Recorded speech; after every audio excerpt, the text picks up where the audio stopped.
All right, mic check, 1 2 and 2. Mic check, 1 2 and 2. Hope I am coming through. Oh shit! Of all the things I forgot to turn my tracking on. There we go.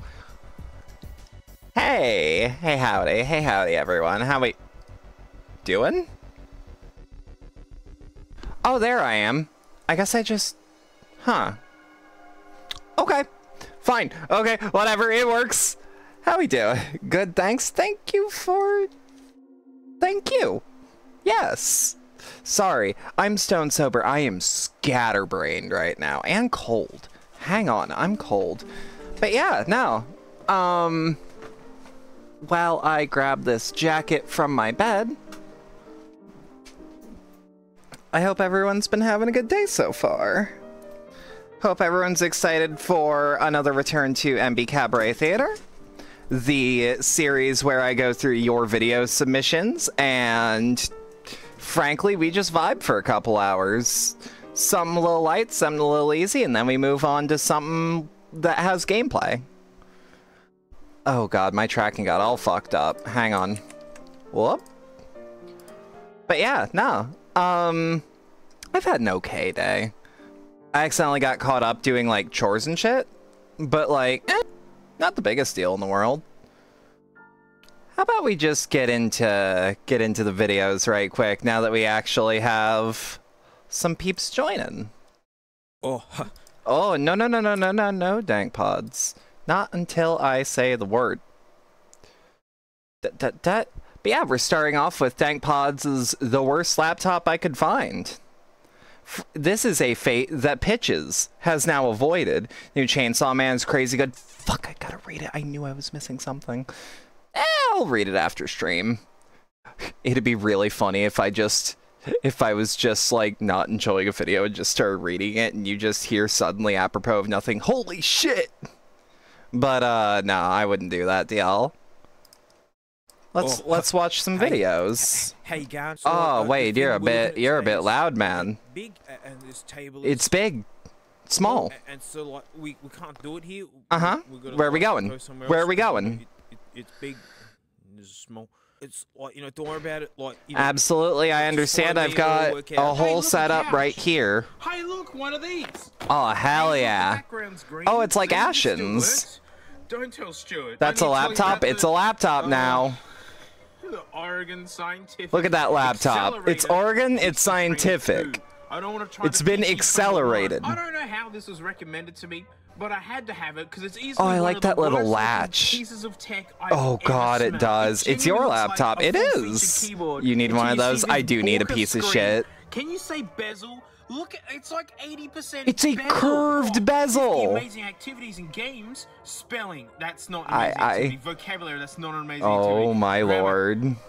Super slim style. Oh yeah, mate. Revolutionary designer. Revolutionary product design. Let this radicalize you. Control, easy to use interface. Like I'm looking at this.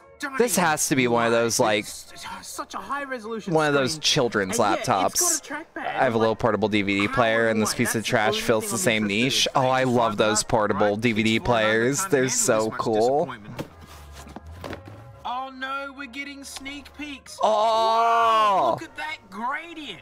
A sucks through. I can't even tell you what those logs are. They're logs with faces. Every time you chop into one of them, you know what's gonna happen. It was collecting dust in your friend's room, now it's collecting dust in yours. I still want one. I want one that's a Blu-ray player. Well, I think this is the worst laptop I've ever found, mate, because this stinking thing was made 2006. Whoa. Came out the next year. That's giving the Virtual Boy. It is. You've used it 3 times. Yeah, that's about as many times as I would plan to use mine. Wait, what? Kids into being like, yes, debt is not scary at all, and you not at all. Not at all. Get into debt. We know this thing's a powerhouse. It needs 3. Give me one. Yeah, some ass. Yeah. Oh, I nearly threw it across the room. I love this just chaotic style. Ooh. No. It comes with a perfectly functional mouse though. Oh. Yeah.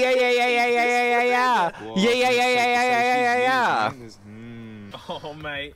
It's the nugget. Forgive the slight. You could grow spiders in that. You know, I'm using like the iPhone mic because it's got a good chance of actually picking up the noises of this idiot. We'll look at that idiot in a bit. We got our stunning mouse. Oh my lord. Ah, the heck with it, little mic. Oh my lord. Oh, you can tell it is. Oh, hell yeah, right in my headphones, Wade, thank you. You want a cool miniature ass? Want a cool netbook like that, but the one you, or a netbook like that, but the one you found was like $800, that's a bit much. Oh, that's the top, is it? Oh, I don't know that. No, this is just revealing secrets. And I don't, no, get out, I don't appreciate you. Whoa! Look at the connector. How dare the packaging spoil me? Is that a fucking... A lot of smaller run products always use is that a Cat 6 cable? for everything. Oh, I'm sorry if this mic peaks. It's a hot little... Oh my god. Oh my god. The surprise! Idiot's already on. Man, this guy can't wait to disappoint me. Where's the mouse port? How do you turn it on is the question. There it is! It actually has a ball. Yeah, it's got a little ball in it. Actually has a ball in it? Oh, I'd use this piece of shit. Like 2000. I like ball mice. I like ball mice. Come on. What's this? Whoa! Mate, this Oh, it goes though. Oh, It fucking goes. It's ready. Oh, that's what they mean by bezels. Ooh, weird. My name no. U.S. Dingus. Look at the arrow keys. Oh no! Oh, that's awful. That's up there with Commodore 64 keys. You can totally run Doom on this thing. Oh, absolutely. Control, please pick one. Use the arrow keys and The what keys? That digitized I thought he voice said is tarot super, keys. super neat. And I do like the janky. voice. I'm gonna It's put the microphone this is genuinely cool. here. And if this peaks out the entire video, That's not even that bad. I'm so sorry. excellent choice. Let's go and have some learning fun. Shut I kind of want one of those little lapel mics still. I saw a microphone that was a necklace, and I'm curious about it. Because it sounds good, too. What? Use the arrow keys to choose Arrow keys, yup. Rhythm style. Or rhythm 2. I mean, mate, I have 3 music degrees, and I'm my strongest is rhythm 1. Well, rhythm 1 is 4/4. No, it's not really. Yeah, I'll give it a go. the letter. It's a fake border window on it. Yeah, it does. Yeah, it does. Oh my god. Oh my god, this is so shitty. But how's the input correct? The already kind of weak music. Rhythm style, like rhythm 1 Let me see rhythm 2. Let me see rhythm 2. Use the middle of the line. Okay. H, H, H, H, H. This is how I'm feeling. I just don't wanna. I mean, like, look at this background, mate. You got like a fully sick turntable and like a DJ setup, and then everything's like very gentle, What like the a nursery hell? rhyme. Don't have What anything the with a bit of hell? pep in it, you know? Yeah, that was called electro beat. That was like the cozy night in on a Sunday with the dog or something. Dancing night. Yeah. Yeah! Oh, mate, they got all the club bangers. Oh, mate. that They got DJ wheels on the system bus. looks like an egg. It does. Oh, look at them. Look at these K-pop idols. Stunning gameplay. They're punching each other. It's a fighting game. Officially, this is character action. This is the beta for Hi-Fi Rush. What? Wait, hang on. Okay, this is bothering me. Why is there 1 pixel? Why is there 1 pixel on this LCD screen? On this picture that is just not colored in. It's a 1 or a 0. Why is it not a 1? I'm very confused. That's a short chorus, mate. Like, I wanted to headbang to that for at least 15 minutes. What other club hits you got? Doggy Days? Fucking club hits! To make us follow the beat. What the fuck? I sure hope that Chunklin's for sale. It's an absolute club smasher. Mate, this is the best piece of equipment I've used in my life. Whoa! Yeah, who Mate, needs the drums fucking are out of BTS? control Who when needs you're talking- Blackpink when you got those fuckers? Ugh. on this revolution computer. We gotta try the I mean, it is a whole dimension. Activity to perform. Hyper typer! Hyper typer! Learn to type using the Wade needs to get like a correct chest rig for this. Oh, this is handy. E, F, A, Okay, fair enough. E. You know, that's actually a super neat typing. Yeah, tool. actually, That's fair like, yeah, enough. that's, It teaches you how to be a yeah, gamer that's later it. in life. Whoa! What? Why to play Starfield when you can play this? I mean, true. Wait, what? All this bezel is. Wait, what? It hasn't stopped Huh? bothering me. No, yeah, of mate, course like, it wouldn't. Keyboard, pretty, I kind of like pretty how average. I kind of My like that it treasure box. clicks though. This is no. It duped me. It changed before. No, not spelling. Spell the It's a name. deceptive machine. Transportation words. Oh. Canoe. No, come on. Car. That's a coupe. That- No, come on. A coupe? Car. Wait, how do you actually pronounce that? Because I always thought it was coupe. Yes. Select an activity to perform. Am I being taken for a ride, or am I being? I Or- want to animate the or word what? balloon. Oh my Oh my. lord! Oh, that was divine. Oh. Athlete. Oh, Oh my good goodness. heavens. Basket. How you gonna make this one exciting? this is It's still something. It happening is a bit. certainly something. I knew it. Potatoes. I know it. There's a mouse cursor. no way. Whoa! Okay, hang on. There's sauce here. There's sauce This here. is the most nuggety screen I've ever dragged a mouse across, and no It's way. great! I'm gonna celebrate Oh my god! Yeah, cloud! Yeah! What the computer looks like. Computer. Yeah, not in 2006. Gotta have me a duck. Yay! That's a duck. So That was a duck. Mouse cursor, which is really smooth. Like, Yeah, that's where like my eyes are widening. That mouse looks yeah, good. Like it's just word stuff. It's just word stuff. Now Math. there was games, right? Someone was paid $5 to make this. Yes. Match the By color hand. of the No collection soldering with iron. the following comments. Use the None. arrow keys to pick a collection I still think he's saying the tarot keys. to change its I also keep thinking Oh my that under gosh. mathematics is not addition but addiction. I might be stupid. And I'm satisfied. Poor hungry caterpillar will just pretend it's hungry. I remember Frank. playing the fuck Look, it's out of Frank. these. Space.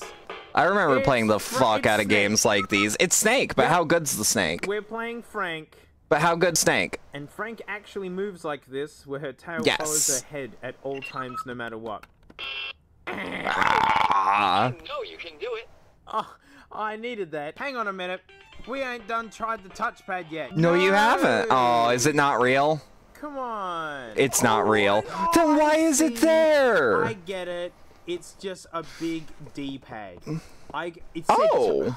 Given it does That's work, which bad, means you but could, it, you know, at give least yourself it a makes headache with a big sense. color At least it's eye. not fake. There it is. Bye-bye. See you soon. No. Just Give me his give me my batteries. I've done this to tech. That's upset me. I once bought a microphone that seems like a device that I mean. I once bought this microphone that like it could be charged, but it could also have a battery backup. And that's exactly how I got the batteries of it when I realized the mic sounded like shit besides there being good reviews. I was fucking angry. I was flabbergasted. I wish that mic sounded good because it was still like that perfect form factor for me. Either way. I'd love to know how cheap this was at the time, because gosh, that bezel, you know, it just. I'm gonna look shit up. Kind of neat and charming, but I just can't deny. Out of Accelerator all the laptops I've ever Oregon used, 'cause even, like, Scientific. the old ancient makey ones, like they have networking. Hang on. You can do some silly stuff with them. Hang on. This is the worst laptop I've ever used. Okay, I went to Google this fucking thing. I forgot that my last Google result was Dune, the box that hurts you, because I wanted to know what the hell it was called. Okay, what's it called? What is this called? It is the Oregon Scientific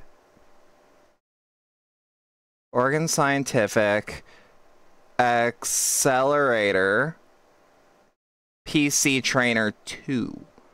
And then I'll look up MSRP. the MSRP of this. Oregon Scientific currently sells a 5th version of this. No, it's been discontinued. Hang on. No. You can get one on eBay for $50. 75 as well. I wish I knew what the hell these actually went for new. Because I don't trust a lot of these listings. There's also, they made 5 of the fuckers. That box makes you, the box that makes you old. I put my hand in the box that makes you old. That's what happened to Fragile in Death Stranding. Like, you can do some silly stuff with them. This is the worst laptop I've ever used. And I'm done with it.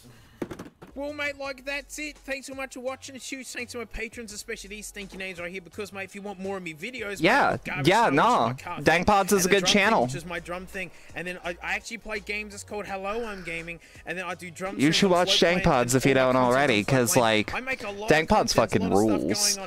He makes some good shit. I always love watching him. I'll see you all next time. Alright, what's our next video? Oh, hell yeah, we got some Frank. We got Frank. You watch Dankpod's drum channel sometimes.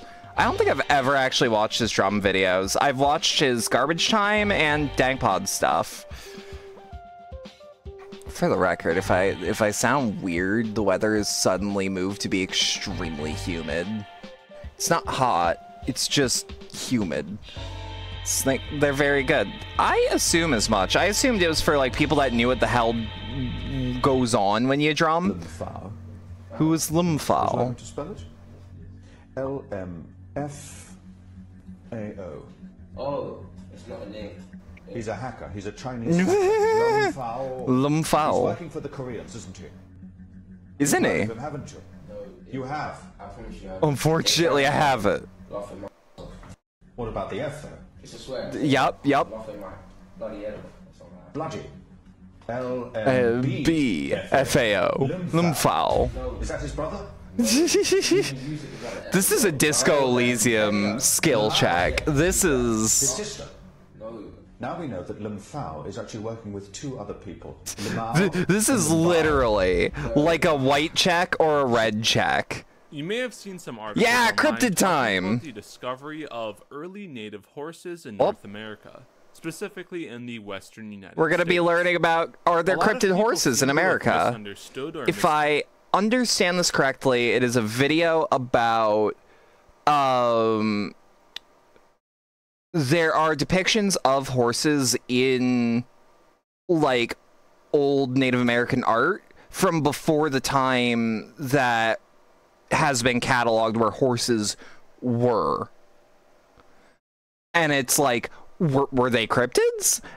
And apparently the video is, like, rational and is like, well, let's explore this train of thought. But, like, isn't, like, a conspiracy thing. It's just, were there cryptids? So let's watch a interpreted video the on findings, cryptids. So I'd like to clear that up in a video. For a little bit of background information, Holy horses shit, that's actually awesome originated looking. in North America, where they I forgot how evolved cool a before horse they spread out skeleton to other looks. parts of the world.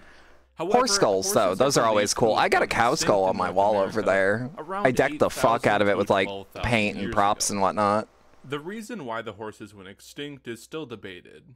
One theory is that the changing But yeah, the horses ecosystems in apparently North also- America ended up killing off a lot of the The plants that horses the apparently horses also feed on.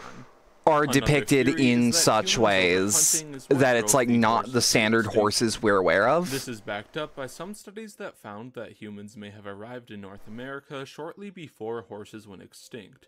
Then after Sounds about Columbus and right. the Spanish landed in North America, horses were reintroduced to the continent, and they began to spread out all across North and South America. Of course, this wouldn't be a cryptid video if there weren't reports of the horses surviving their extinction. So let's look at some Yeah, if I reports recall of correctly, horses in there the Americas were these before the horses. They were reintroduced real, but we horses know began fuck to all about spread them, out and there's a across the theory continent. that, like, they might Now, still be out possibly there, the most or were interesting still out there for a sighting bit. comes from a man named David I don't know. Ingram. Ingram was an English privateer and sailor. He was raiding targets in Spanish-held Mexico when, in November of 1567, he was shipwrecked. Wanting to avoid capture by the Spanish, Ingram and about 24 men decided to head north. 11 months later, in October of 1568, a French trading vessel in Nova Scotia found Ingram and 2 other guys in a native canoe. Ingram said that the other men had turned back or died, and him and his 2 companions. This location name just stands out to me as like, oh, that's a hell of a name for a place. I don't. 4,000 miles or 4,800 rolls off the tongue real nice. Years later, Ingram relayed the events of his journey to a Sir Francis Walsingham. Since Ingram himself was illiterate, Walsingham wrote it down for him. Ingram's account is controversial since he describes seeing a lot of very out there and fanciful things during his journey. Some believe that there's also let me know if audio needs to be turned up or turned down, just for the sake of like making sure y'all can hear things. It sounds about fine for me, but you know how it is. Now, during his journey, Ingram described seeing a type of wild horse. He said that these horses were enemies of a type of large elephant-like creature he had seen there, but that's a story for another. Ingram wasn't the only. Okay, but I gotta know about that story too. I gotta hear about the big elephant-sized fuckers. In the 1925 book Signs from an Easy Chair, the explorer Sebastian Cabot reported seeing one in 1530. The book says, it is even alleged that Cabot, in 1530, saw horses in Argentina, which were the last survivors of the native South American species. And it is also said that the South American specifically have a peculiar breed of ponies which may be derived in art from a native South American stock. Maybe it feels like if it was South American, but we saw them in North America, in a map that he had created. In addition to these sightings, then like you'd think you'd find like more skeletons, you know? These reports were collected by author Austin Whitall, who believes unless I'm misunderstanding, because they just say America. One, the kind of curly hair described isn't found in the European horses that were brought to the Americas. Ooh, that's a pretty horse, though. From the Lakota people of them seeing and owning curly-haired horses. Huh. The Lakota people had what is called a winter count, which is I actually don't know where the Lakota are from. Notable events are drawn, and let me behind these just do some fact-checking on air. Tradition. In the 1803 to 1804 winter count, it was described that members of the Blackfeet tribe. Okay, western South Dakota. Okay. Q-tip yeah, actually. Where a lot of the reports of okay, so they're South Dakota, western area. One document titled the currently a reservation in Pine Ridge. About how the Lakota believed that they had it's home of the Ogala. Distinct from the European horses. They also described one breed of these North and South Dakota. Okay. A lot of these so yeah, North America is part of this. I'm not foolish. She included them in her 2017 dissertation, which argued that the horses of North America actually survived their extinction. In addition to the stories, she also cites pieces of. And here's the question: is did they even go extinct? Before when horses were reintroduced to the Americas. Like, did they go extinct, or did they just evolve? Is the question. Horses in the Americas, however, I wasn't able to access it.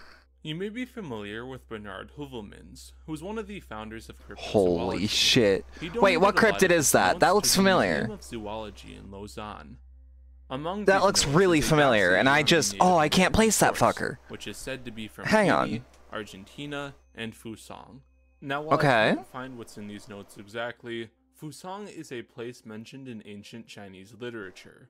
Because it's said to be a place to the far east of China, some believe that Fusang is actually North America. Notably, Fusang is also said to have horses, which is likely what the notes are referring to. The section on Argentina might actually be talking Sorry if I tongue click a lot. I'm not sure if that's an unpleasant noise to hear. It's just the noise I make when I'm in thought and like trying to internalize things. You know what I mean? In North and South America. But is there physical evidence? I do notice that the horses in a lot of the art we're seeing, yeah, they have like long, somewhat slender necks and like a long, slender head. I was also, we'll just remember that this was at 6'11", because like this one also shows a neck that is a little slimmer than the average horse, but like this head here looks way longer. So I'm like, it's one of those where if a lot of people, especially natives, like especially Native Americans, say like, yeah, we saw that, and there's consistent art of them with these proportions, I'm more willing to believe it. Either way, let's go back. Published in Science magazine looked at. I don't know, they've been here way longer than any of us. Horse remains from across So, the like, United States I believe to them. see how old they were. Now, before this study, it was believed that natives in the western United States mostly got their horses from the 1680 Pueblo Revolt. It's also why I After the widely revolt, believe a lot of horses were left behind, which is when the natives a began lot using them. of what I hear This about like study Native found, American however, that the folklore. horse remains in the I western wish the Native United Bigfoot States stuff wasn't actually bullshit. came Yeah. before 1680. Yeah. This means that Western natives used horses way before it was previously thought they did. Possibly even as Yeah, early like as this skull 1550. shape doesn't Whether line up these to me horses with came from like earlier conflicts or escaped horses is unknown. Unfortunately, this Column is A, where the column B. misinformation comes in. Many Yeah, but people these online necks are use like this way study more to claim stout, that the original and like the American head's horses, more the ones compact. believed to have gone extinct around 8,000 years ago, actually survived and were domesticated by the natives. While the Yeah, discovery if of a the Native American horse's survival told me, was yeah, we very saw some simple, weird this shit in the isn't what woods, the and I'm study like, says oh, at what all. is it? They tested And they're both modern like, Lakota horses oh, and looked the like a older deer, horse but like with a remains man's to see where face. they I came believe from. that shit, They granted. found that the horses I have had also DNA seen a from not British deer. horse DNA, but So, not DNA you from know. the American horse.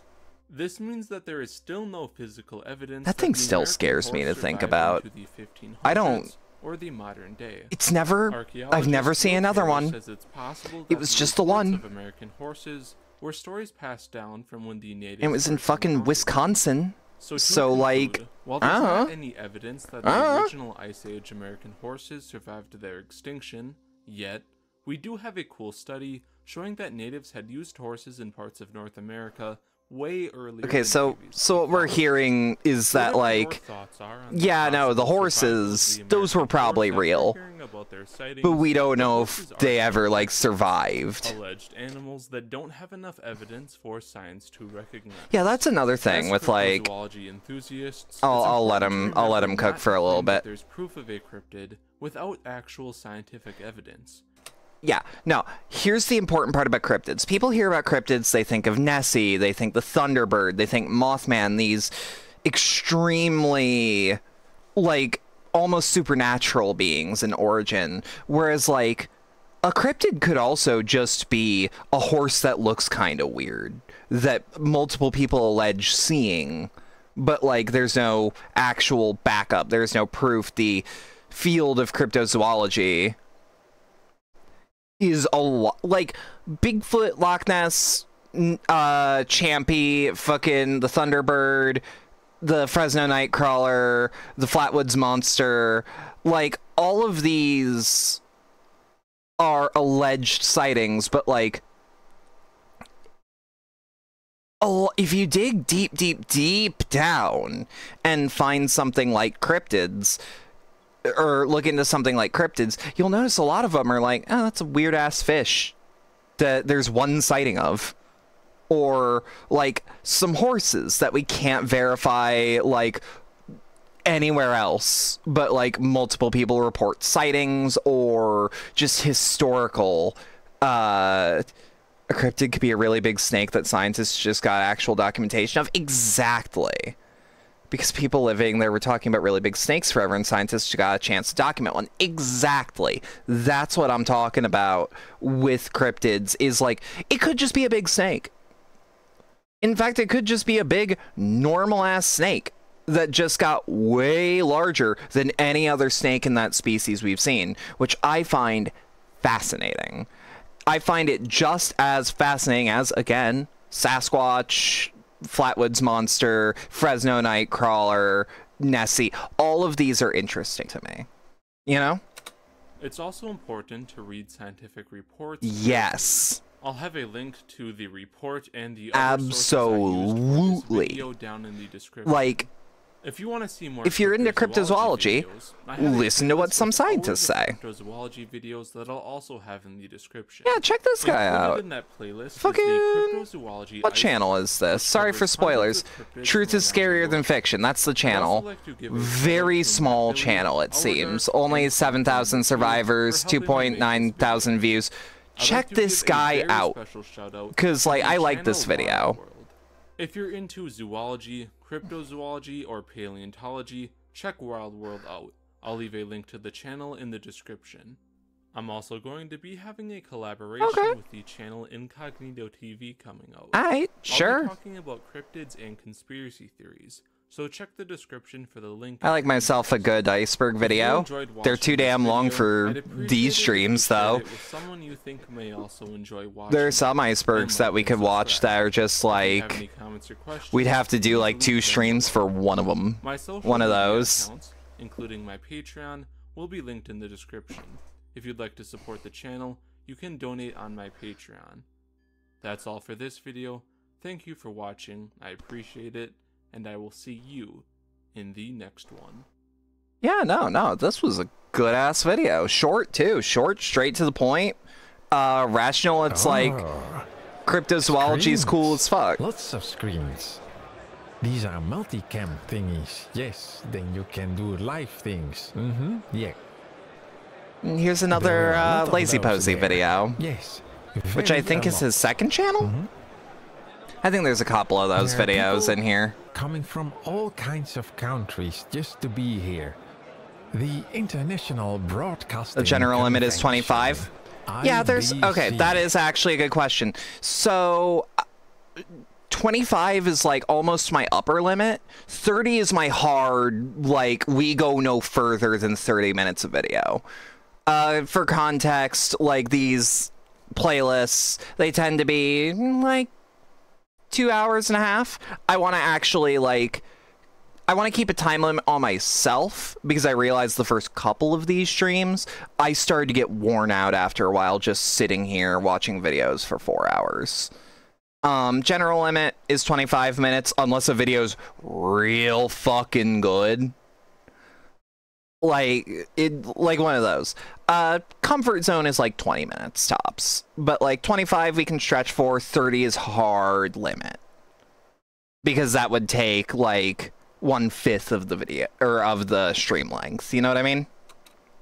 And obviously I have the rule of like, if I'm just not vibing with a video, if I'm like, if it just annoys me, or frankly it's just not as interesting as I thought it might be, we have a rule where we can skip it. Don't feel too bad if I skip your thing. Ain't a condemnation of your character. It just means I didn't vibe with one submission. That's all it is. That's all it means. The air conditioning of my like last stream, there were submissions from people who were no longer in the server, and I'm like, yeah, but it's still approved video. Yeah? Yes. Alternate Pokemon Iceberg is 30 minutes. Well, as you can see, there's lots of gear. I wouldn't, but send that to me privately and I'll watch it on my own time. Small lights and presentations, and the gear used for those presentations are made by companies that are also present at the IBC. I do want to go to one of these conventions. I would adore seeing one of these. Or this one with a green screen?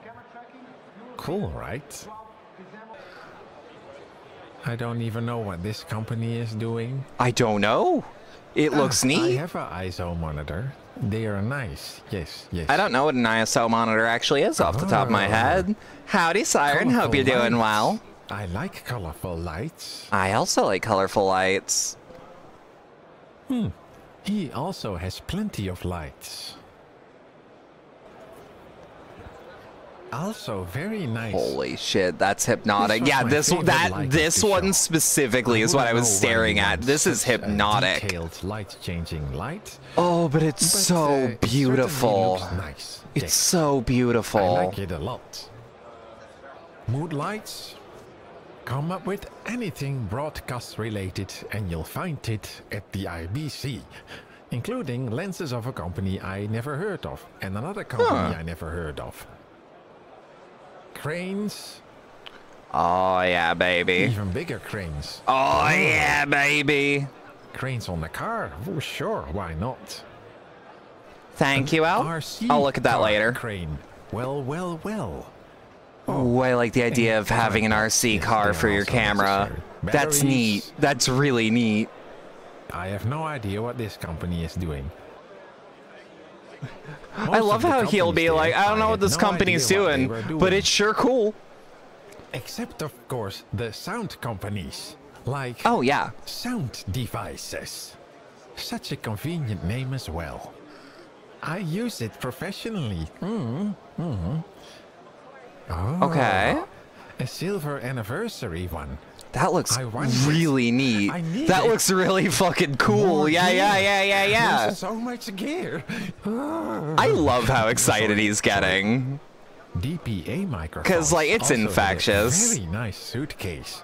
Like, Posey makes videos that's like, I don't understand what he's doing half the time, but I am fascinated. I am utterly enraptured in what he is Can I please making. have all those capsules? That will be nice. Yes. He's also, the only thing I Is could it say about him is Cinela? he's too mean to himself. Windjammer company. He's doing really I cool also shit. have Cinela He should be windjammers. nicer. Yes. Yes. And I also have Wisicom transmitters. But mine are a bit smaller. Oh, more microphones of a brand I never heard Oh, of. hell yeah. Well, that's the great thing about IBC. Hell yeah. You see brands you didn't Yeah, know I'd love to existed. go somewhere like this, How just to walk nice. around and see what's up, you know?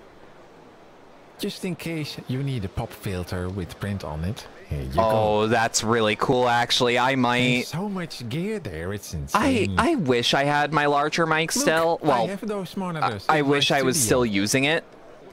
Because, Apparently, like, they have I a would monitor love, controller like, a now. custom Embee Cabaret or a Interesting. Callisti Live microphone pop filter. Like, okay, imagine Callisti Live getting big. We have a little bit of bankroll, and something nice I could do is, like, all right, you all have your microphones. Here is a group pop filter.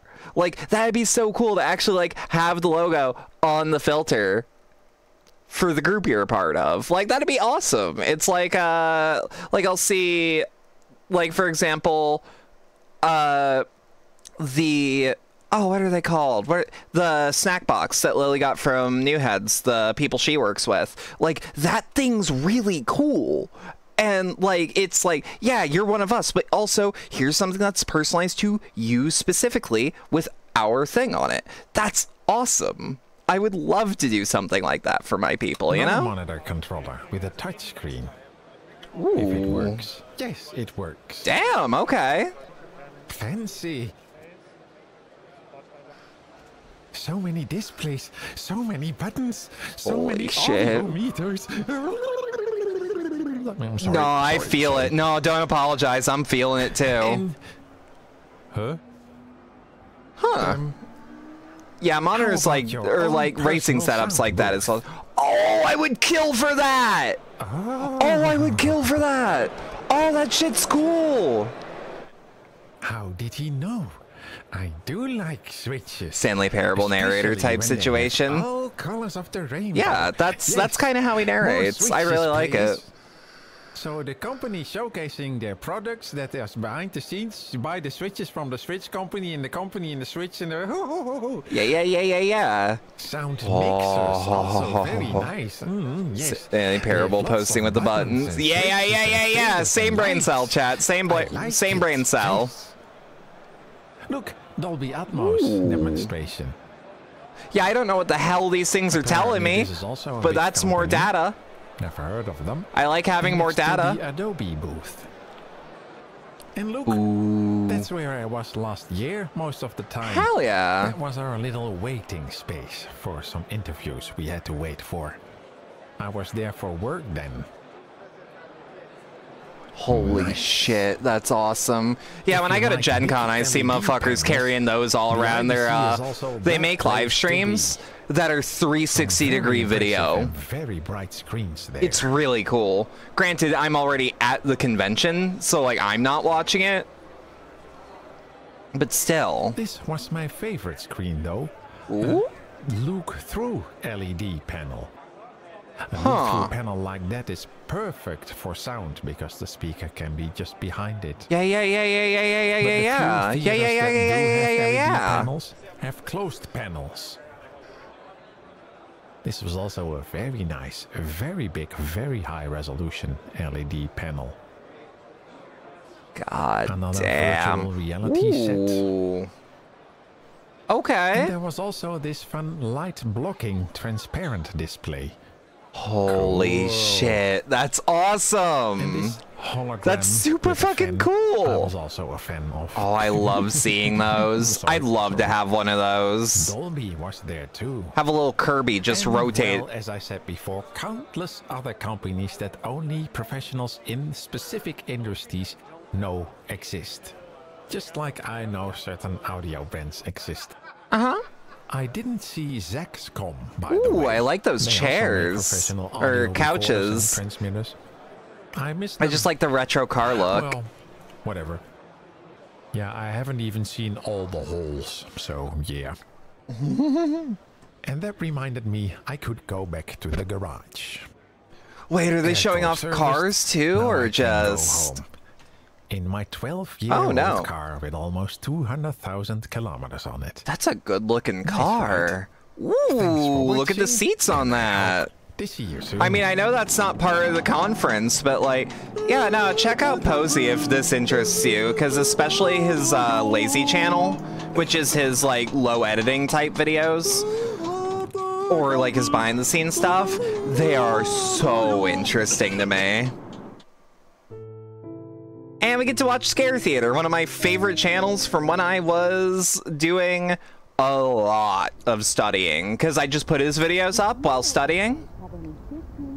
Imagine sitting in front of your TV, Oh. watching your favorite show. I'm kind of and glad then that he's still suddenly doing the stuff. chart becomes distorted. Like, In seconds, still you go doing from stuff, watching a and it's normal still show like to a being similar presented with presentation to unfamiliar his older imagery. stuff. You watch in confusion. I trying don't to know. piece He together what makes is going stuff on that like he before, knows what the people moments like. later, He knows the interaction fades away, cadence and and the channel goes the back to its normal presentation programming as style, if nothing which happened. means like You've just witnessed he's pretty a TV stable, signal hijacking. all in all, You're for probably like familiar a with the most YouTube famous channel. instances of this happening, such as the Captain Midnight intrusion Yep. and the Max Headroom hijacking. Max Headroom's which the one I remains a think of mystery to this first. day. But We're just getting 7 years closer, ago, apparently, broadcast to intrusion solving the occurred Max Headroom which was so case, I've been eerie told. that it makes the others Statute seem of like nothing. limitations is The way up, WKTV though. hack. I think I heard about the WKTV hack. September 28th, 2016. Ooh, that's a good was drop typical day in New shadow. York. It was the early evening, and the residents of the city were relaxing and watching TV, when, at around 6:17 p.m., something unusual happened. The WKTV news station was interrupted by an emergency alert message. Okay. Oh, is this the zombie one? Yeah, I think it is. I think it is. Maybe.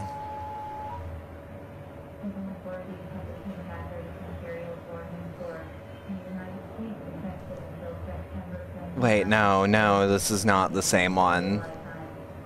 Oh yeah, it's the would you could you on a train. Okay, yeah, no, I remember hearing about this. Yeah.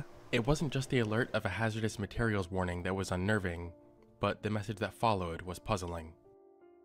Would you, could you, on a train? This seemingly out-of-place Dr. Seuss quote that appeared in the message would later have significant meaning to the many people that watched this, and echo in their minds to this day.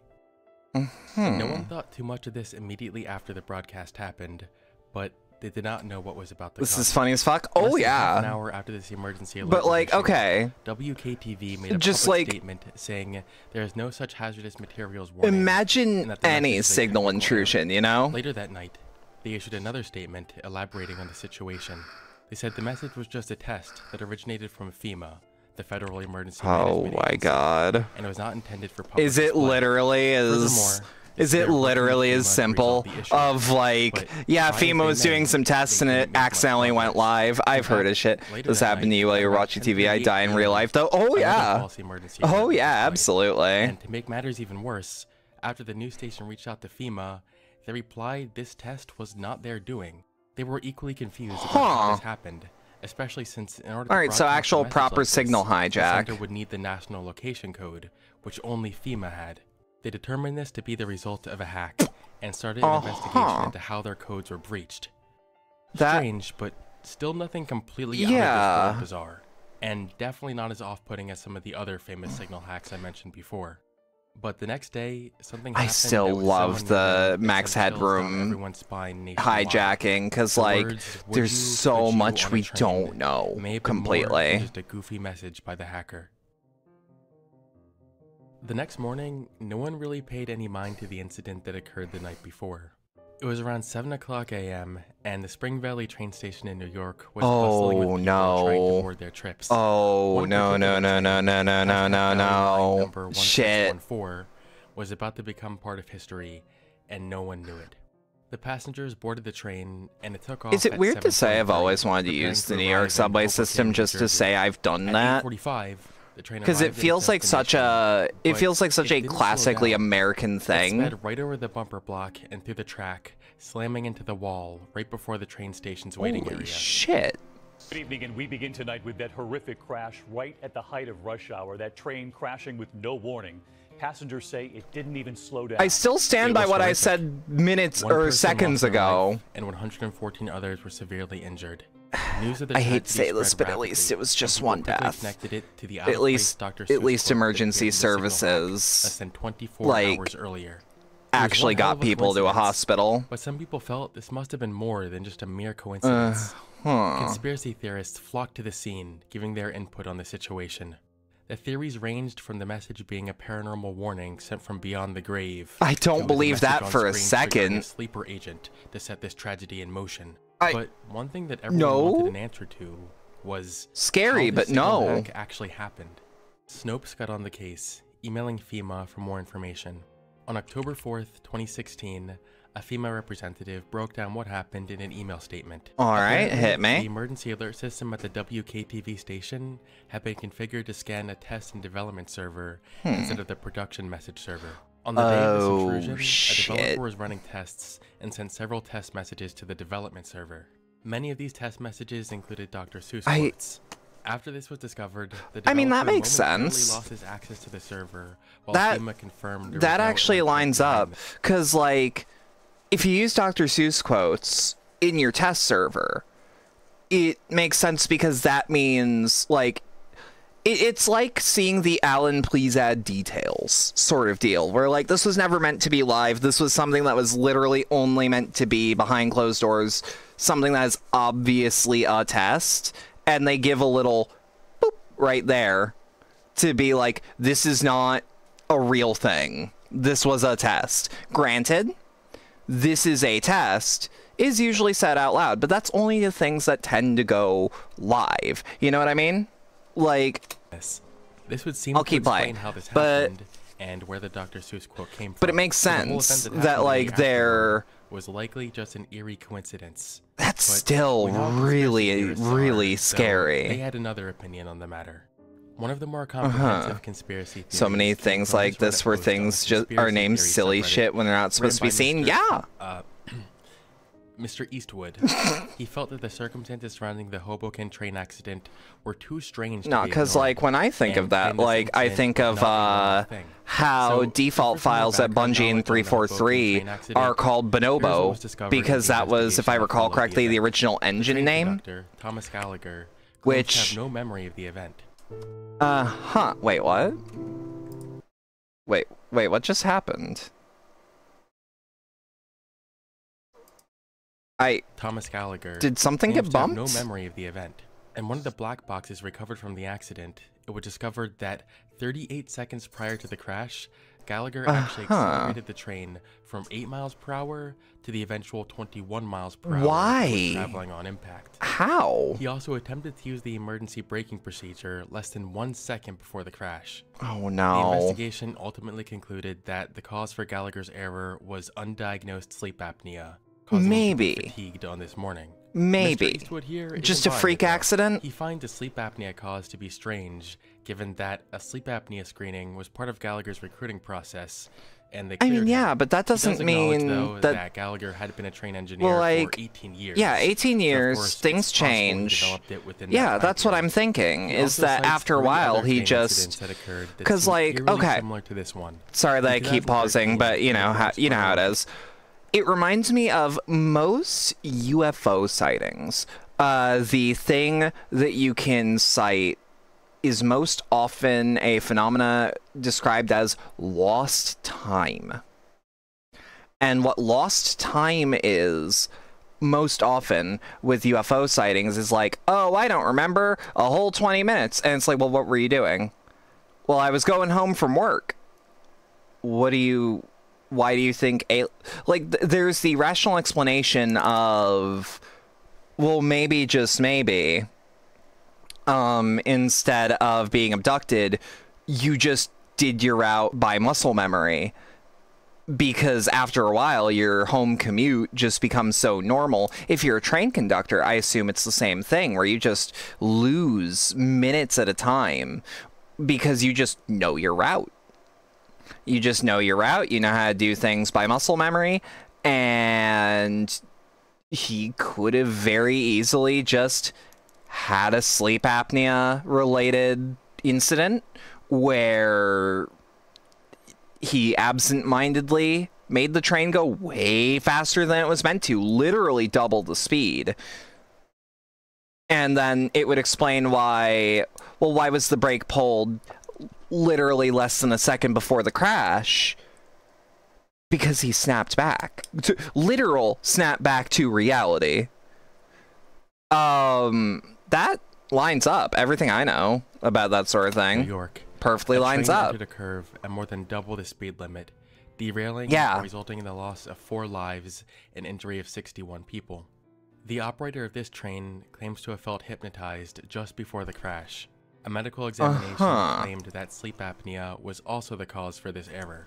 Now, I've looked into It might be and common. what Eastwood failed to mention here was that the train operator here had just been assigned to the morning shift 2 weeks After prior to this being event happening. yup, okay. So maybe he was just tired. I mean, I think it's kind of like, a not stretch an to say this is excuse, but anything more that's the than an reason it excuse. happened. But there's more. In 2015, a Philadelphia train derailed, leading to Jesus, the passing away of 8 fuck. people and injury of 200 others. The investigation into this one concluded that the operator became distracted by a radio transmission stating a train window was hit by a rock. Once again, the operator has no memory of the events. And finally, we have another accident that happened. Yeah, you in also Brooklyn notice, in like, 2017, where a train trains are relatively secure, by the way. Like, do not use this video as a reason for, like, oh, this is why I'll never use a train. Can't believe Incredibles 2 screenslaver is real. Yeah, the train was sure, fluctuating yeah. between 2 and 10 miles per hour. The main things Eastwood Fluctuating. thought were weird about these were how all of them seemed to have no memory of the event, and the recurring theme of the strange timing of the accelerations. What really pisses me off about this, though, is his main conclusion to this. Someone in the comments asked about his personal theory, and he basically says he's unsure before spitballing a bunch of random theories. Like, really? You're just gonna blue ball us like that? All this build up, all that reading, just to basically say, I don't know. I don't think any of what he wrote was that mysterious. Maybe they Also, all give had me 2 trouble seconds. I'm gonna mute remembering my because mic they for were a just second. involved in a fucking train crash where they probably hit their head. Maybe for legal reasons they just pretended not to remember, I don't know. And it's also not strange that all these incidents involved them accelerating the train at inappropriate times. No shit. If they Yeah, hadn't like, done that just the train lines wouldn't have up. crashed. But this is actually one of the more well put together theories, believe it or not. Some of these Yeah. conspiracy theorists just Yeah. scream. In 2016, on the conspiracy subreddit, someone made a post saying, God, the conspiracy "They're hiding subreddit's something about such a the New Jersey pile. train crash." This must be interesting, It's right? such a Well, shitty here's what they call it subreddit. strange. Which sucks In because the I love article learning CNN wrote about this, conspiracy they wrote theories. that an explosion like sound Again, was it's why heard I when know the as train much as I do crashed. about the Black This Knight guy was satellite, and I'm confused like, about oh, why it's they used the word literally just space explosion junk. when it It's was a literally crash. He just thought a they meant that there was blanket. an actual bomb or something. I'm not kidding. Uh-huh. He literally wrote, "This explosion is only stated once in the article, yet it is still being referred to as a crash. Is it me, or did that kind of strike you as fishy?" Not Buddy, let me explain fishy, this slowly for just you. Big, poorly fast object written. hit big strong wall. Object make boom sound. It's Yeah. a fucking simile, you dunce. Oh yeah, and then there's this. This guy thought the date and I time love him mentioned was throwing Sigmund just the word Freud and dunce conditioned out. humanity to toy with us. The date 9/29 he took to mean 9/11, since 2 plus What? 9 is 11. of course. And the This time, is literally 216, that map is a hat video 666 reference, of, and like... 6 times 6 times 6 is 216. I genuinely couldn't tell if this guy was joking, so I actually messaged them to ask. No response. Listen, this whole incident is pretty strange, but in all likelihood... Oh god, I felt real pain. Don't get me wrong, it's a really spooky coincidence to send chills down Oh, my spine when I yeah. first read about it. No, But absolutely. there's probably nothing else to It's it than fucked that. up, but it's a hell of a People insist that There's coincidence. something more to this, because they'll say things like, Satan is "What are the odds a real?" coincidence No. that unlikely would happen?" But 1 in a I don't million, think that's a valid but like argument it at all, has a given that statistic, coincidences like it have has a happened all the number. time throughout history. For example, in 2002, It's just a small 70-year-old man was number. riding his bike, Satanic and was hit by a mental truck on the manipulation road is in causing Helsinki. train And then derailments. just 2 hours later, his identical twin was riding Shush. a bike on that same road and was also hit by a truck and killed. Now that's crazy. Yeah. And in 1999, a dude But it's named not Bill connected, Morgan won the which lottery I'm not after waking up saying from a Scare coma, Theater as and then a news saying station that that's covered the case, story, but and they bought still. him another ticket to like recreate the scratching, and while he was scratching off that ticket, he won a second time. Are What are the you odds of that? kidding Like, me? 1 in 600 That's a million? lucky Are these motherfucker. stories more than just bizarre coincidences? No. He Well, I just guess if you're a conspiracy theorist, you probably think that they are more than that. So, like all right, fuck me, guys. I'm done. Thanks for watching. I'll see you on the next I love the I love the conclusion of just fuck me, right? Oh, that's good. That's the good shit.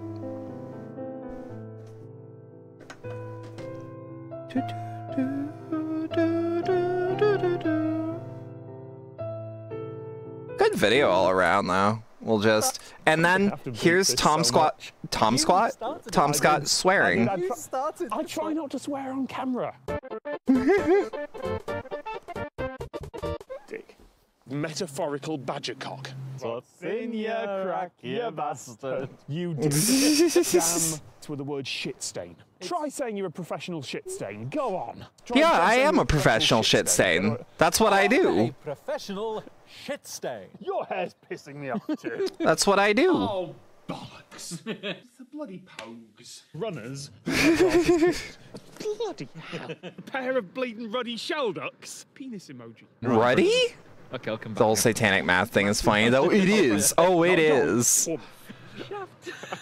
Damn right. Get your ass to Mars. We'll be doing the bleeding cinnamon challenge next. I said the word bell end. Oh, blimey, we're coming up to the Dutch. Oh, blimey is off. Is blimey considered a swear? Trundle.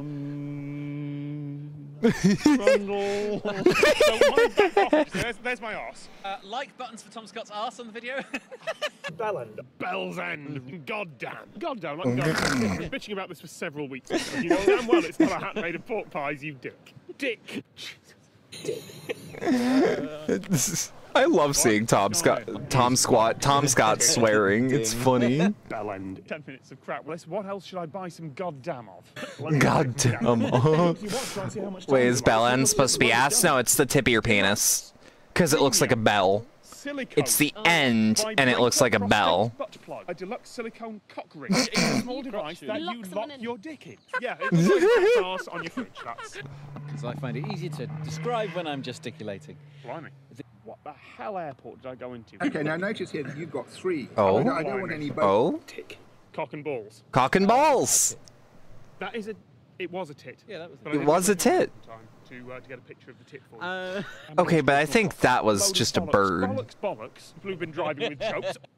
Couldn't give a damn. Talk crap for a while. As a big bag of bollocks. Oh, have you got moist balls there, man? Drink the water. I can do that. How you doing, Viv? Not great. Wiping his moist ball on his arse. Juggler's arse. Arse reader. Go outside and I was taking a sip of water, you fuck. Blimey. Bloody part of the bloody video.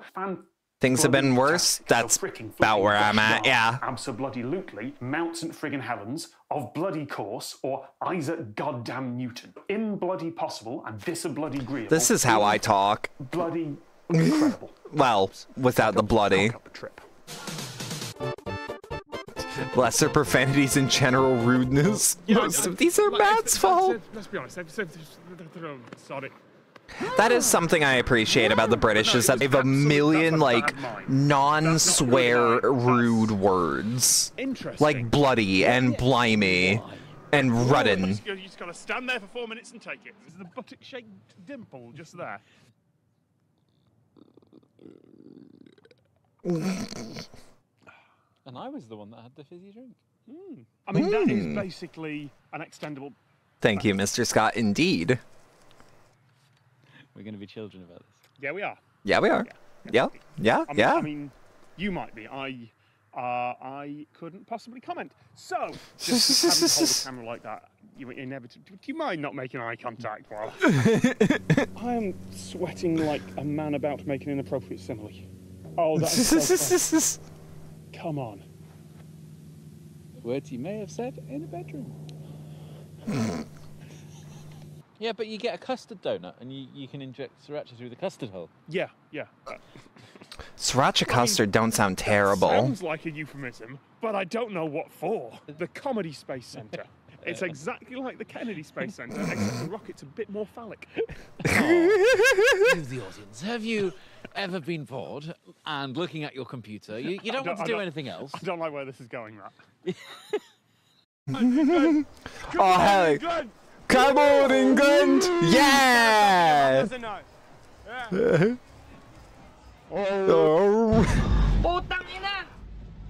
Oh my god. It's Optimus Prime!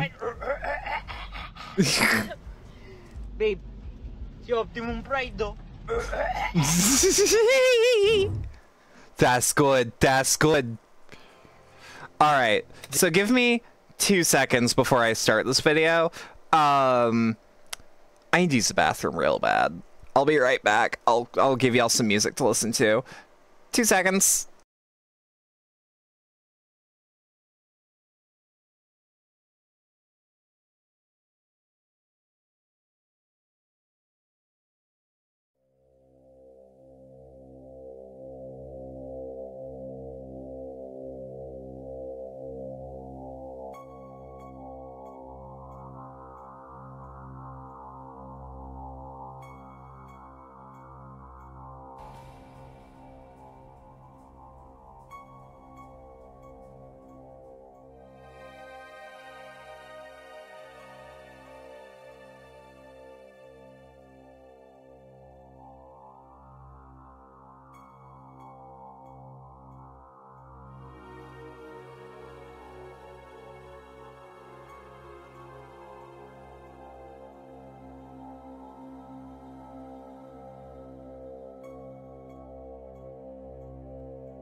Alright, I'm back. Just give me 2 seconds to recalibrate. Boom. And then let me just double check something. Boom. There we go. Cut the music. Light the lights. Yeah, sorry about that. It was like super sudden. My body is like, you need to go to the bathroom right now. And I'm like, you didn't. We just did. And it's like, yes, it has been an hour.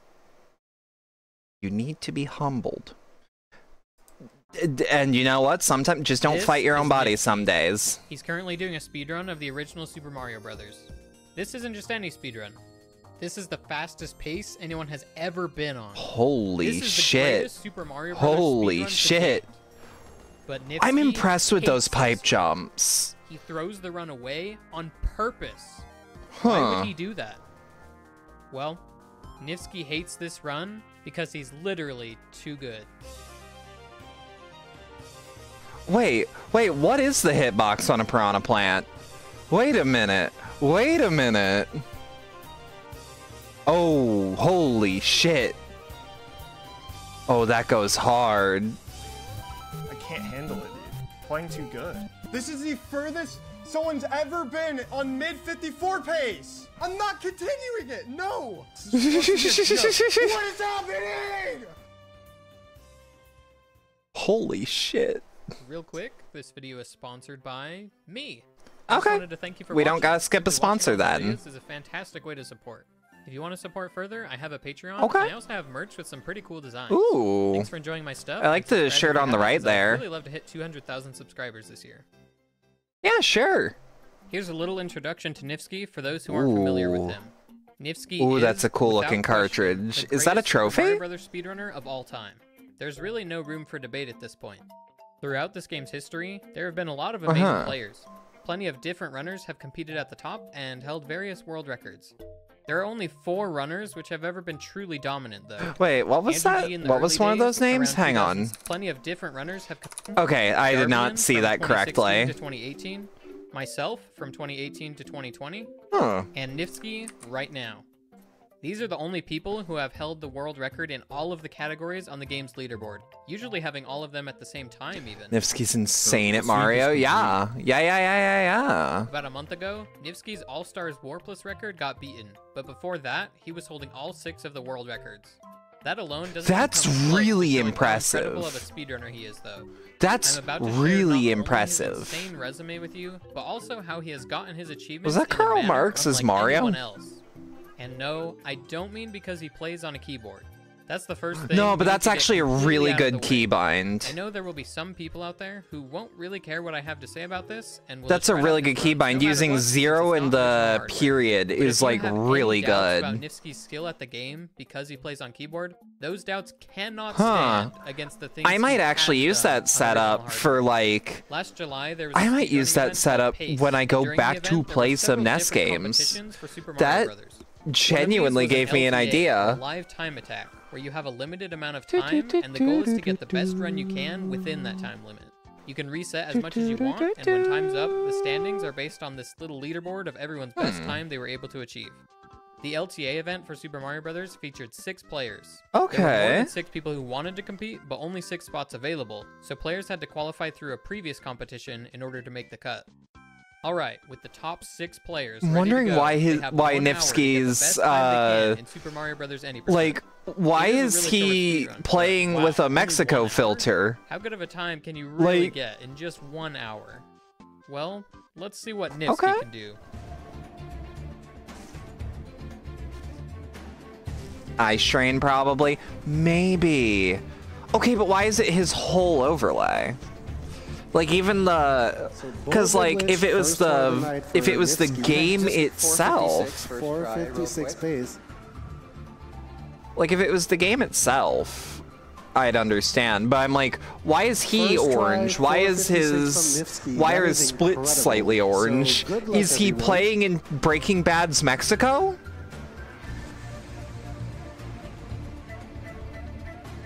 I love pulling that one out. I love pulling that specific bug out just to show like younger family members who don't know shit about speedrunning. But like parents will buy them like an NES Mini or like they'll have a Switch and I'm like, hey kid, check this shit out. Mostly because I want to show We are 10 them minutes how in, cool video games 456, can be. 455 from Nifsky. This is a clinic. In 10 minutes, Nifsky has already gotten a 456.8 and then a 455.7. I definitely believed he'd get this time within the hour, but to get 456 and then 455 just immediately is so insane. Oh, Andy's playing on a CRT. Later, he gets a 455.5, Okay. Which glitch? The one in World 1-2 where you clip through the exit pipe and all of this was on into the warp. NES controller, CRT TV. Because it's one of those I just think is neat. Right here, he even plays the final room of 8-4 with one hand, so he can use the other hand to stop the timer right when he touches the axe. Fair enough. Nifsky is too good. And that was only one of the events Nifsky competed in. He took home first place in pretty much That's something I like about doing speedrunning for Source games, is that the split is automatic. Other events, a quick aside here to point out that a lot of the events here used a special new technology that combined the gameplay of this all is 6 cool. players into one single view. Oh, this is really cool. Yeah. Even if you're just trying to keep track of 2 different screens, you'll always miss stuff during races. It's really fun showing someone SF2 Turbo and doing a super in front of them for the first time. Yeah. No, it shows new people to the hobby how fucking cool video games are. Milliseconds of each other. This whole They don't know how to react, they just don't. Definitely go subscribe to his channel. He has a ton Or of just awesome doing videos consistent showcasing fireball technology, motions, and he'll be like releasing videos about these races you know? very soon. Anyway, back to Nifsky. His performance at this event is almost unbelievable, and he was playing on controller. In the practice room at the event, he got a 454 on controller. He also set a world record in the both quest category while he was there. Speak your shit, King. No one has ever been known to switch to keyboard to make a trick easier, but Nifsky switched from keyboard to controller in order to get the second. Wait, why has his hands got duct tape on them? The first ever perfect 8-4 being done by Lakuki on a controller. Wait, what? So, what's he doing to his hands? Put the keyboard issue to bed. This performance is undeniable. All right, we know Nifsky is an absolute monster at this game, regardless of what platform he's playing on. But it's not just the fact that he has all the records that makes him the greatest of all time. It's not even the fact that he has them all in the hardest era to hold them all. Damn. Each one is significantly more optimized than ever before. The craziest thing about Nifsky is that he gets world records so fast. Yeah. More often than not, it takes speedrunners weeks Because or months it's very or over even Titanfall years again, to get a really because of strong certain world other record. game that will soon involve dropping There's the robots from orbit. occasional Can't world wait. record in just a few Can't wait days for those or just a Helldivers few Max. attempts, but How you that's doing, really thing? rare. Not for Nifsky.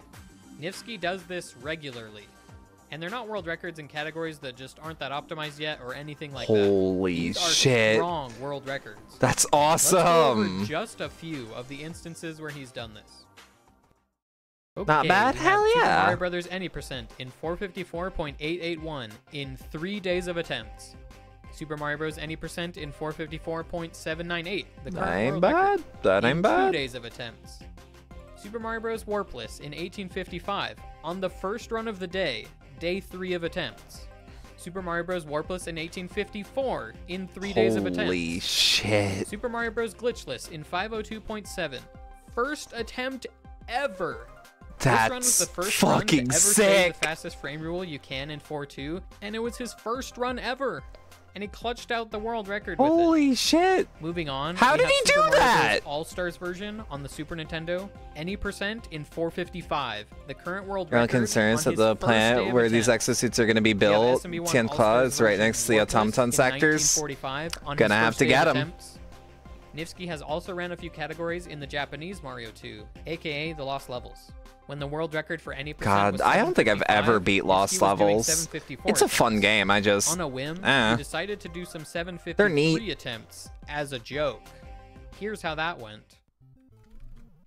Oh my What? gosh, dude. Huh? What? Huh? What the fuck? What the fuck? How? How?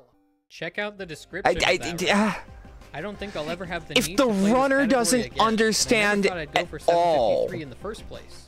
What luck do I have understanding how that Anyway, worked? 5 months later, he got 752 on his first day of attempts, and a year after that, he got 751 on his 4th day of attempts.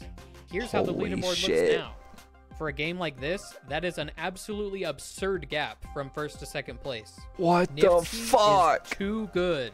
He's too also good. Got 455.3 in SMB1's second quest category on his first What the attempt ever, fuck? and later a 454 in second quest on his first day of attempts. But I'll touch more on what that category is and that specific run. As you can see, Nifsky is the craziest speedrunner I love this setup. What the hell is this setup? What is that overlay? Which is another game known for having tons of frame perfect and precise tricks. And we can see from the that is hypnotic to watch. That game was no exception for him. And between setting insane records, Is this guy just good at speedrunning, period? Some literal perfect run of a Mario ROM hack or two. Is that Petscop? Individual level runs, doing A gamer partaking in the partaking in activity. I don't understand. How's he doing it? What's possible in these games? Nifsky is too good. Now, I've said that phrase a few times. Nifsky is too good, but that's just a fun No, but I expression. believe it. A little bit of hyperbole. Huh? Let's talk about why he's literally too good. Too good for his own good. This man is absolutely suffering from success.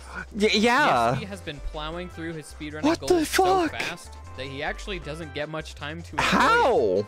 Speedrunning is something that, at the end of the day, we do for fun. Oh, And absolutely. even though you want to achieve your goals and set That's new why I records, haven't the played, grind itself is a whole lot of fun too. That's why I haven't Especially played when it's one of Portal your 1 in favorite a while. categories, It's really nice and enjoyable, even if it takes a while to get what you're after. Because like I But need a Nifsky second away from rarely that gets game this from the last time I went hard in the Number of paint on attempt it. Sessions is hardly ever reaching the double digits these days. Like I was in high school doing runs of it on my shitty ass laptop that somehow ran it at 60 FPS at the time, and like there was a meeting I was at that just hadn't started, so I'm like, all right, this guy's an hour out, let me do one run of Portal. But here's the part that kills me. Watching how Tashi gets strings of double perfects nonstop bored, yeah. Dude, like I get it, but man, what a problem to have. Like, ugh, beating Super Mario Bros. Any % world record, matching the TAS all the way to 8-4 for the first time ever in history. I really hope I don't pull that off in just a day or two. You know you're good when you have to start hoping you don't achieve your goals. I literally don't care. I didn't want that to be the run because that happened so fast. Nifsky is literally He's suffering too good. from After success. getting home from Pace, This Nifsky is had a couple other goals fucking he wanted to achieve amazing. before starting his hopefully more than 1 week long any % journey. He did attempts to take a full second off of his Hopefully. SMB1 warpless record and got that in 3 days. Then he set his sights on getting a 454 in SMB1's second quest. Uh-huh. Second quest is kind of like I a was New right Game about to say, Plus what sort of is thing in second Super Mario quest? Bros. After you beat the game, Peach presents you with a Huh. new quest, which you can begin by pushing button B. Oh, Starting the game with this! one Right. active has a few different I haven't thought about this the mode most obvious in is that all fucking Goombas have been age. replaced with Buzzy Beetles. Well, except for this one. Oh, And yeah. enemies also move noticeably faster, which makes areas like this spot in 1-2 a lot harder. Oh, Second shit. quest also has you play the hardest version of each stage. Some stages in the first half of this game are repeated in the second half, but made slightly harder. For example, 5-3 is a copy of 1-3, but now with bullet bills. 5-4 is a copy That of actually 2-4, sounds way more with a lot fun. Fire bars. In Yeah? second quest, you get the bullet bills in 1-3 and the extra fire bars in 2-4. Okay. None of that actually affects the any % run, but what does affect the any % run is that all moving platforms in the game are narrower. Whether they're horizontally moving platforms or vertically moving platforms. Oh, they're that's shorter way now. harder. This platform in 1-2 is still just barely long enough to do the regular setup for this pipe clip. Yeah, but I the love that platform in pipe 4-2 clip. being I love shorter it so presents a problem. much. You want to jump off this platform to hit the vine block, so the piranha plant in this pipe despawns. Ooh, I like this You can do setup the he's got usual wall here. clip strategy to I know it's not Nevsky, but well, is it? I don't know. He has facial hair. I can't recognize him. But like I like the setup of like the webcam here, game here. I also just love how this whole overlay looks. But like you've got your splits here and the video input So the is what you're piranha plant in this actually pipe doing here. That's If you awesome. do the usual wall clip strategy to set up the wrong warp, then this platform is just too high when you reach the end of it, and there's no way to hit the vine block fast. Huh. An alternative strategy is used where you clip into this pipe instead, achieving the goal of getting Mario farther Fair to the right enough. side of the screen, while also loading in the piranha plant, who's just barely off screen over here. That gives Fair you enough. enough time to go down, so we can go in the pipe quickly.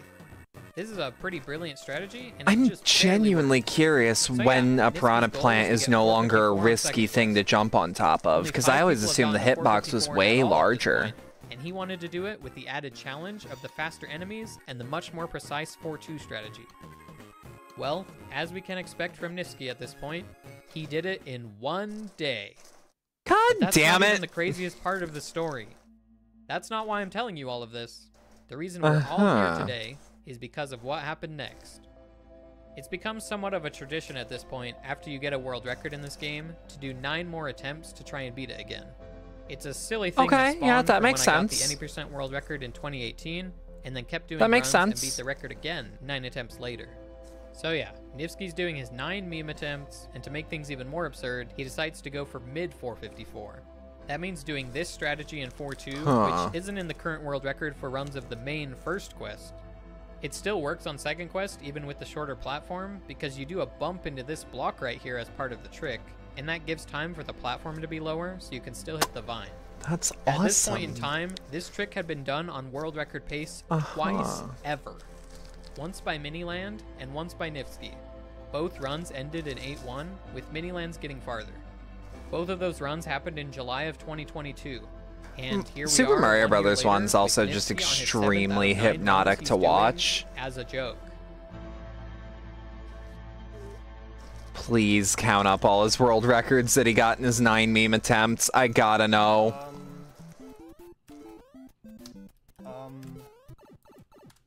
Holy shit. Oh my, no. How the fuck? How the fuck? I actually just want to kill the run right now. I'm not kidding. I want to kill the run right now. Can I kill the run? Please, someone just say yes in chat. I want to kill the run. No, don't you dare. Don't you dare. No, you're staying here. You're staying here, son. You're getting that run. This is the furthest someone's ever been on mid 54 pace. And I'm doing it in second quest. Holy shit. Dude, no. I'm killing the run. I don't care. Shit. I'm not continuing that. I'm killing this run. I'm not continuing it. No. I'm not getting mid in second quest. It's supposed to be a joke. What is happening? What? And then it continues The through. fastest pace in Super Mario Bros. Ever in history. The task through 5 out of 8 levels. He gets the super precise movement to get past this piranha plant on pace with the task. God. This run very well could have gone all the way, but he throws it away.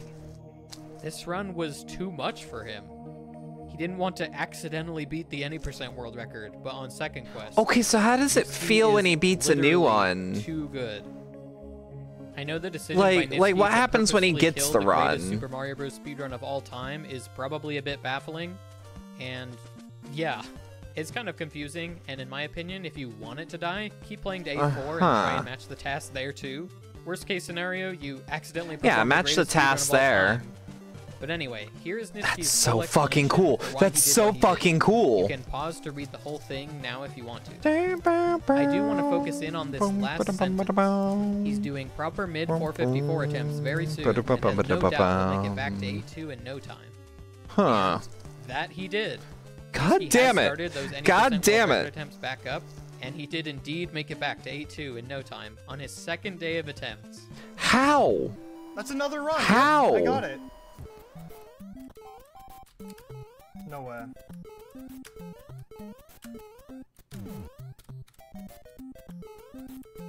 Please. No way! No way! Ain't no way. Ain't no goddamn way. Ain't no goddamn way. What the fuck? No! Nifsky made it not only to 8-2, my lord. but to 8-3. And had he jumped 1 frame earlier on this flagpole, Yeah. we could have seen an absolutely Yeah. massive milestone in this game's history. But A it's still perfect run so to 8-4. good. Once you get that, it just becomes a frame war in 8-4 until maybe someone gets a truly perfect run someday.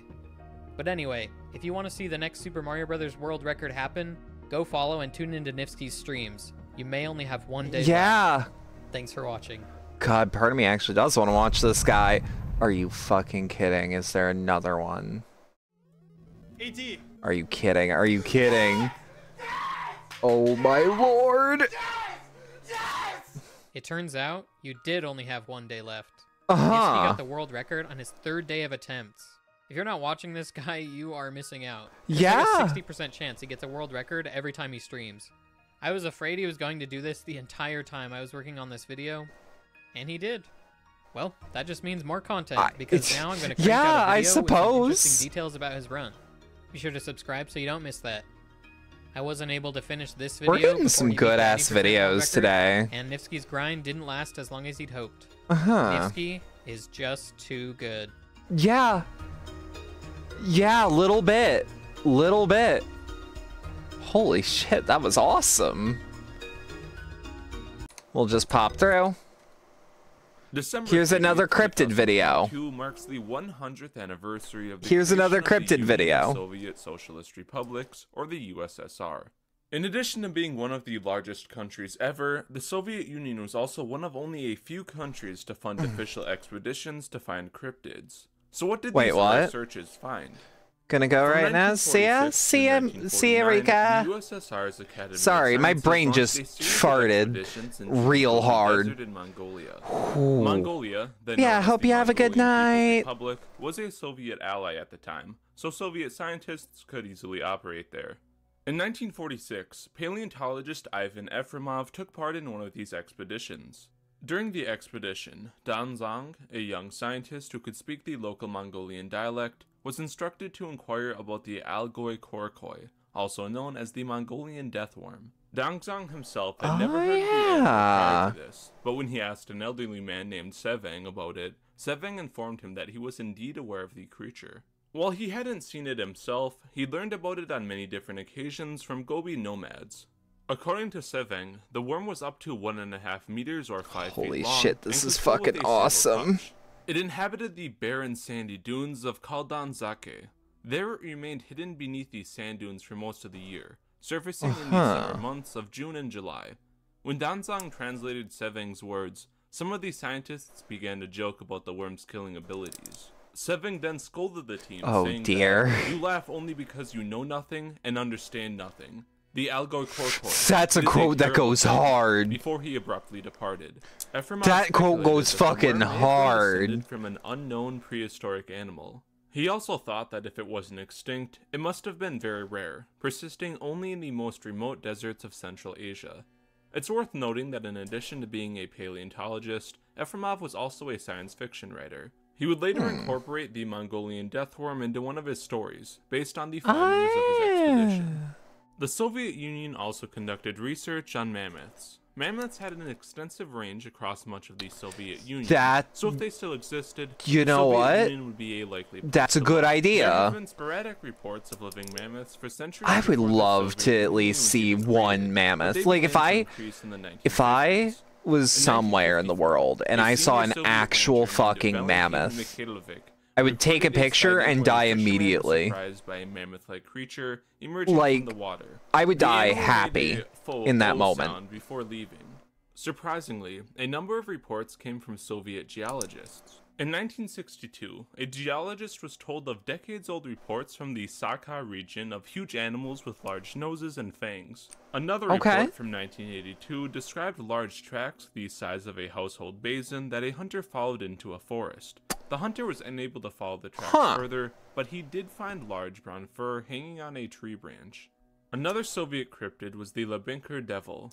Around the size of Loch Ness, Lake Lebinker is unusual as it does not freeze solid during the winter like other lakes in the region. It does not freeze solid, chat. It does not. A hot spring or fissure underneath the lake.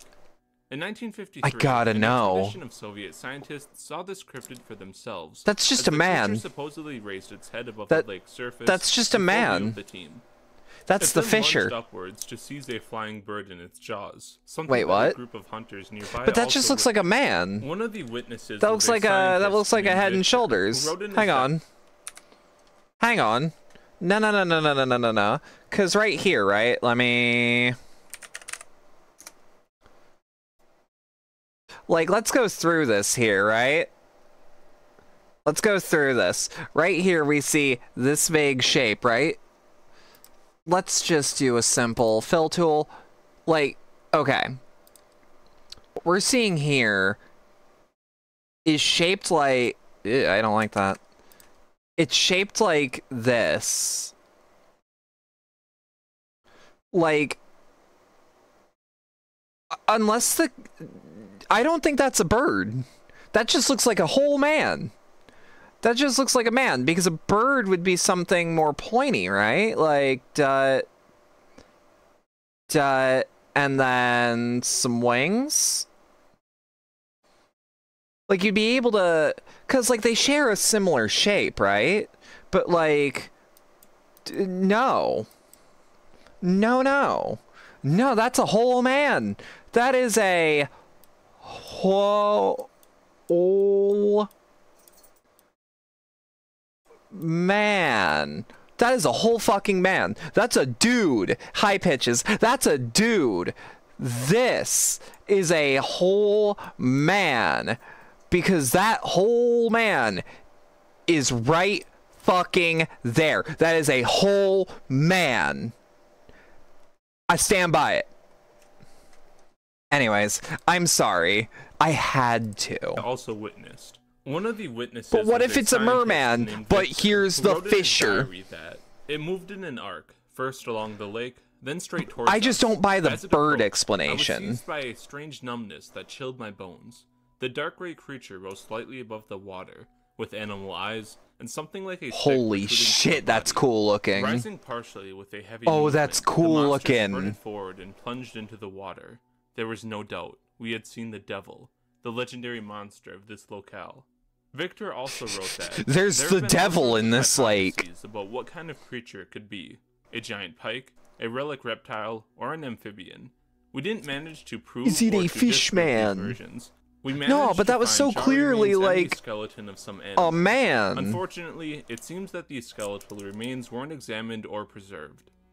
As for the devil's identity, in 1962, biologist Sergei Klumov suggested that an unknown species of amphibian may exist in the lake. More recently, cryptozoologist Carl Schuker has suggested that it may be either a gigantic burbot or a late surviving species. Big robot. In the 1950s, big robot warrior. Set up by the How you doing, pitches? Science at the request of Professor Boris Porshnev. How's the laptop treating you? Their goal was to study snowmen, which is a term for hairy, ape-like cryptids like yetis and almas.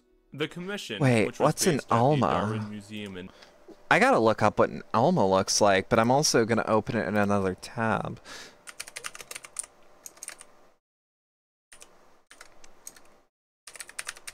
Alma cryptid.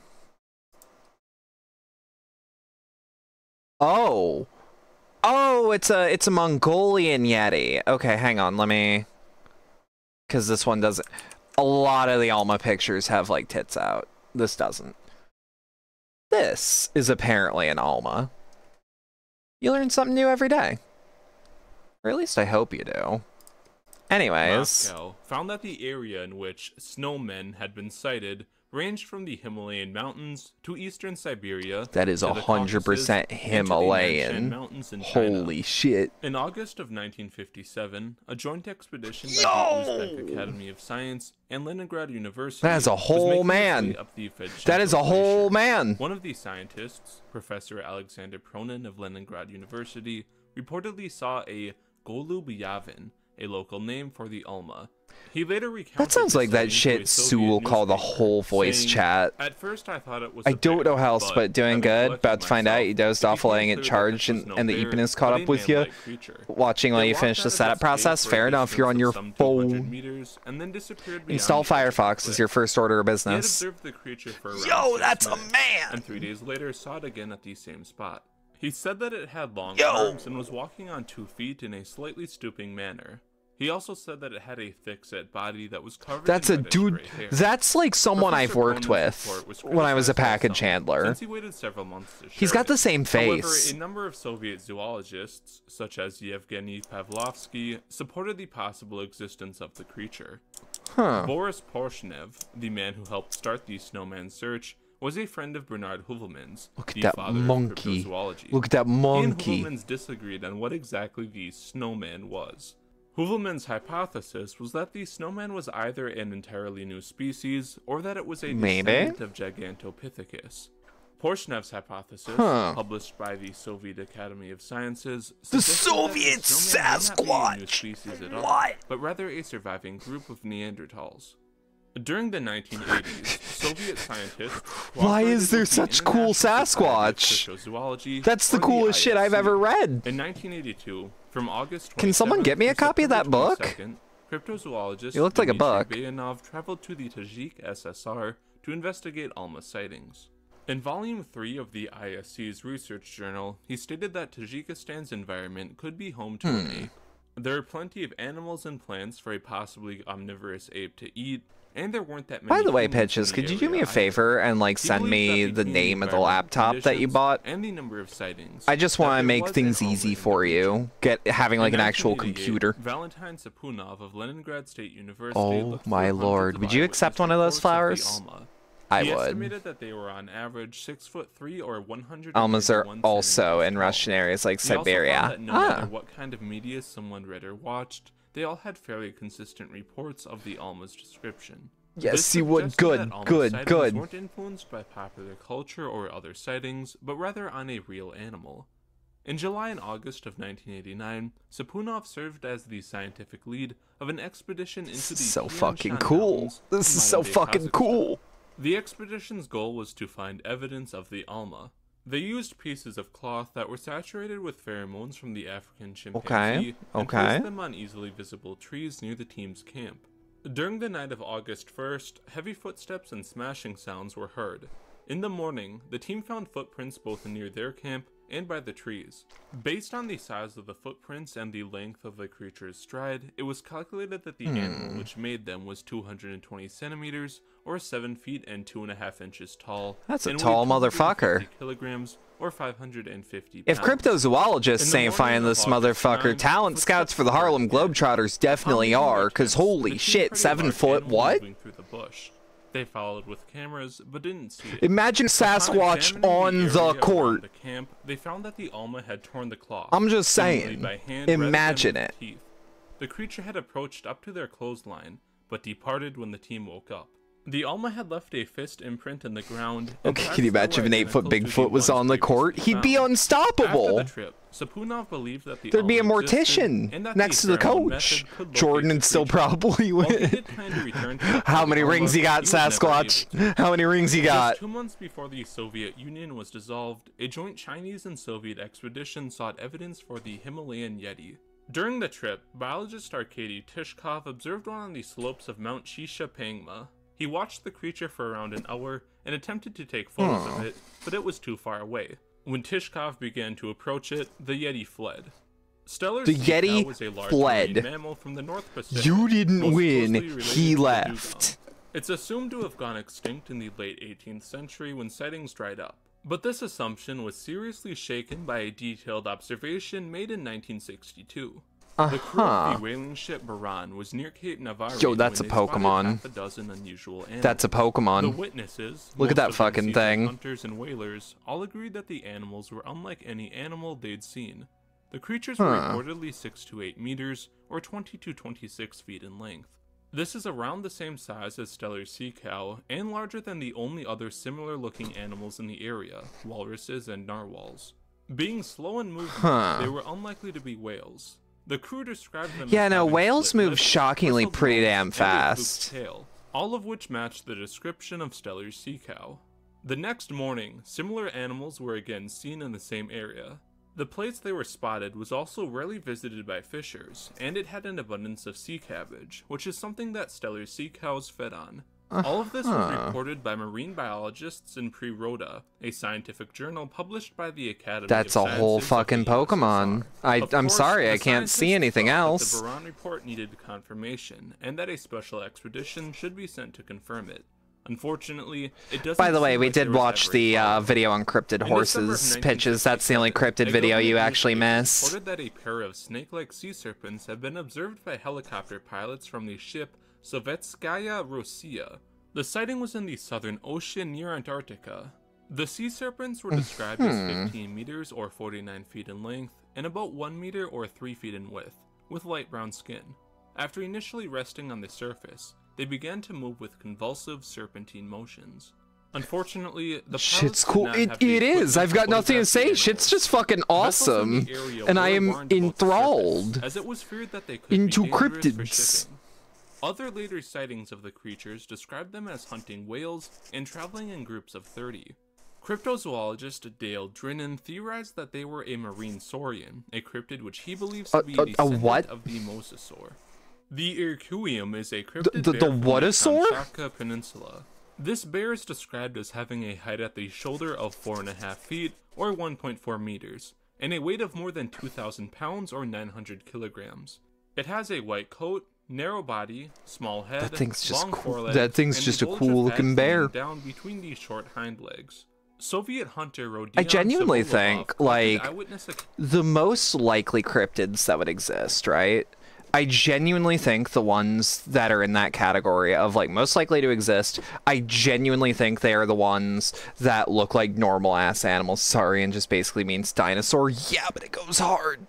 But, like, if you tell me, like, I believe more in the skunk ape than a lot of other cryptids. Granted, I think we found out skunk ape for sure bullshit, but, like, you know what I mean? Like, because the skunk ape's just a fucking weird monkey.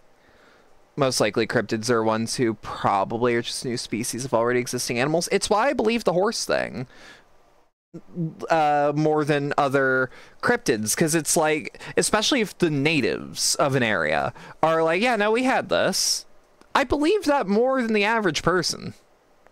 You know? Just on principle. They've been here way longer than us. Surely they would know. And I might be wrong on that, but, like, that's what I think.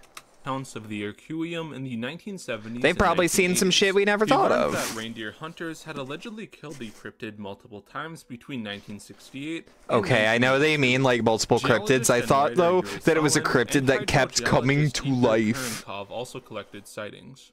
Professor Nikolai Vereshchagin, a prominent Soviet zoologist and paleontologist known for being an expert on large Ice Age mammals, also looked into the Irkuium. He suggested that the cryptid may be a surviving giant short-faced bear, which went extinct around 10,000 BC. Sounds about right, He yeah. also thought that it could be a new species of bear entirely. The Soviet Union wasn't the only country in history to be involved with cryptozoology. China sent expeditions to find the Yeren. North Korean scientists looked into the Lake Tianchi monster. The United States launched investigations into the potential survival of extinct birds in Hawaii. It's cool to see yeah, no, I heard something like that. Being created to look for cryptids, and I hope it happens more often. I genuinely think that cryptozoologists should be more respected in the scientific community. Because, like, there's something about it, you know? If you'd like to see more, I'll leave a link to my other skunk ape not disproven. The world is way more interesting now. I'll also link my Patreon and other social media accounts in the description. Also, sorry if my tracking's getting weird. I'm doing some light cleaning, so I have something to do with my hands. And it's making my head have to crane down while I'm watching the video. That's all for this video. I will see you in the next one. That was a good video. Yeah, was that the same guy that did the horse video? Oh, baby, baby. Baby. Oh no, baby. Uh-huh. Harassment. Oh. He's a criminal.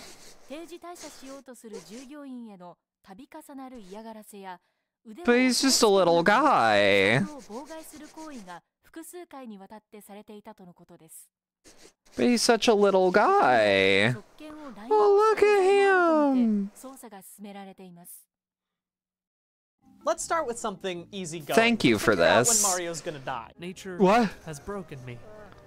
I am. It was the same guy. Hell yeah. Ask yourself, am I holding my pet rat back from their true ambitions? The answer is always yes. Yes. And I learned that from Rihanna. When you walk into an unknown space, I want the first question on your mind to be, am I safe to smash? Yeah, fair enough. She picked me up and she slapped my face. If I can't be accurate, I sure as hell am gonna be extra. The tall bastard man that Nintendo loves to disrespect. Fire Emblem, I will never Tall forgive you for bastard naming man. unemotional, uber-religious, deadbeat dad, Gilbert. It also doesn't help that I look like Hanneman Light. Yeah. Am I a buzzkill? So that's what a hit point is. How many 14-inch shells it would take to kill you. Every living creature is one. Uh-huh. The end. Kirby might Okay, fair symbolize enough. someone True. else's pride. The hubris of humanity. We realized Maybe that could be the case. Of the 78 recipes we needed to get through. I had to create Oh dear. about 70 large Actual chainmail rule, yeah. There is a large ape. Chainmail's fucked up. There was Again, a I could large not ape. categorize that, but I know he shouldn't have been there. If you're wondering how I got this name, let me tell you. That's us talking about Bigfoot or Man Squatch. I fell into this mercenary business. The guy who made Saturos and Isaac and all of these intense, powerful characters used his Mhm. talents to make the most intense, most powerful character. And he made him for Okay. a very important reason. Because Wario didn't have a doubles partner in Mario That's Tennis. completely fair, though. No. I like to think Waluigi is the one that's actually good at tennis.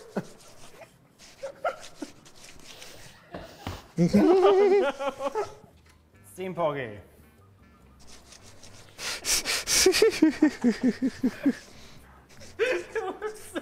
Oh my god.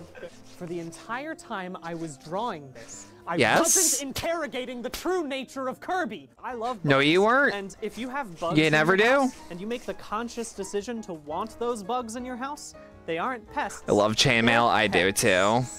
Pets. I know that Kojima games can seem a little convoluted and extra, but They this are. process is extremely Okay. simple. All you need is a full set of RPG dice and Yes. an easy-to-fill-out 11-page worksheet that you can download in the description below. Sounds about right. I'm Brian David Gilbert, safety fan and bureaucratic wunderkind. Please address me as such. I love that Okay. Waluigi is connected to Wario, Can do. but no one's ever cared to take a closer look. Are they friends? Accomplices? No. No. Lovers? Maybe. This is a new dance move for me. I don't know if I like it. Turn away. What the? Yeah, turn away, turn No one away. needs to see this. If people expected me to come in here with like perfect cooking skills, that's not true to Zelda. What I'm saying is I'm It's not role-playing true. right now. Kind of like Fire Emblem. Yeah, he's doesn't know role-playing how as to a make shitty cook. interesting characters without making them suffer traumatic parental death. It's true. What do they see in Kirby? That's why I love that Fire Emblem. scares them? Fuck those parents. What could scare this? Although Parents? it can Sounds like sometimes plot feel devices. Uncomfortable or embarrassing. If you ask for help, more often than not, people are willing to help. Well, thank you. Large pictures of Jasmine. Thank and I you. need to know where Donkey Kong pees. I appreciate Yes, that they have absolutely. included a category called small animals, as if that means fucking anything. It's obvious meat stew here. This is a very meaty stew. So. Okay, it probably goes hard though. Is milk and meat. Oh, never mind. Together at last. I thought that was cream of mushroom. Hey, Kurt, how you doing? These lights. Anyone else on here? I'm just gonna pop We're this bad watching boy some off. vidges. How you What doing? if How you chess doing, Kite? made you horny? Like making all of your friends Does it call you by a not? nickname you gave yourself. Brian David Big Gilbert. brain producer. Aquarius Rainbow Shark. Gotta Cheerio, reconsider Chris some Horses things for a Trident. second. Started a recording man. None of them will save you. Judging by the length of my beard, I've been living out here for 2, maybe 3 years. His bowel movements must be pretty whack. I figured that if anyone knew how to calculate the hit points of an animal, it would be someone holding a huge bird like it was a toy. Yeah? They take the form of a small girl or adolescent, except they're really 400 years old and a god or a dragon. Oh, and I dear. honestly do not have the time to unpack this bullshit. No, I don't. No one does. One real and one false. Why can't Waluigi exist without Luigi? Luigi and Waluigi are the same person. That power is too great to wield. It's like Man And it Squatch. could easily be used for evil by some of the most wicked forces on Earth, like health insurance companies. Is Ooh, capitalism's fair enemy enough. a You tried to cosmic watch a different horror? stream. I haven't What watched could it, but be you more immediately went into a cosmically woke rant and you horrifying left. to a capitalist society Oh. than a guy called What the Marx? fuck? Kirby is a metaphor for capitalism. True. Oh, this just goes hard. Oh, I like this sad clown he made. I like sad clowns. I also just like clowns. Now that does just taste like undercooked dough. You should be less worried about getting punched into oblivion and more worried about the cancer. It'll just have to be in my off hours because it is definitely not safe for work. Chunky dog, milky dog, horny dog. I'm changing the archetype to spicy swords because we can include so many other characters if we just expand the definitions to any sword wielder who's a little spicy. This dipshit fair sphere enough. sleeps all day and has powers that gods fear. And that's impossible. No. It should be impossible. No. There has to be an answer here, and I don't see it, and that's not fair. For the record, when you say woke rant, you mean like a rant about quote-unquote the woke, and not a rant that is woke, yes? Coming in contact with a fire. You don't have to be good at cooking to do this. You just have to be good at arson. Violation. Yep. Violation. Violation. Both of these would be pretty wild to have as pets, considering one is the shell left behind after a cicada molts, and the other is a fucking whale. Ah, that dude's wearing a tight fair enough, suit with fair a bunch enough. of weird patches. That must be Arlecchino, the servant clown, sometimes to two master. Perhaps this genre will help fair unify enough. all of the many warring factions, or at least create a new, very cool warring faction. So we're just gonna dip the thing into honey and see what happens. That works. Surely you can't afford $17 million in fines. Yeah, but I'm Disney willing movies. to let bygones be bygones. OSHA doesn't need to hear about all this evidence. Yeah, I'd leave too. All you must do. That sounds like is some give caustic $50 shit. US. Okay, sir. I'm in a real tough situation right now, and Yep. I just need to get through the month. For every delicious handful of berries, it also This is weird. gives a It completely is. unrelated bout of diarrhea. We will have two subjects, Simulated Brian and Reality Brian, which is me. I'm Reality Brian. He must also Are you have sure? a crooked mustache, a large nose, and a love of kicking. Sounds about right.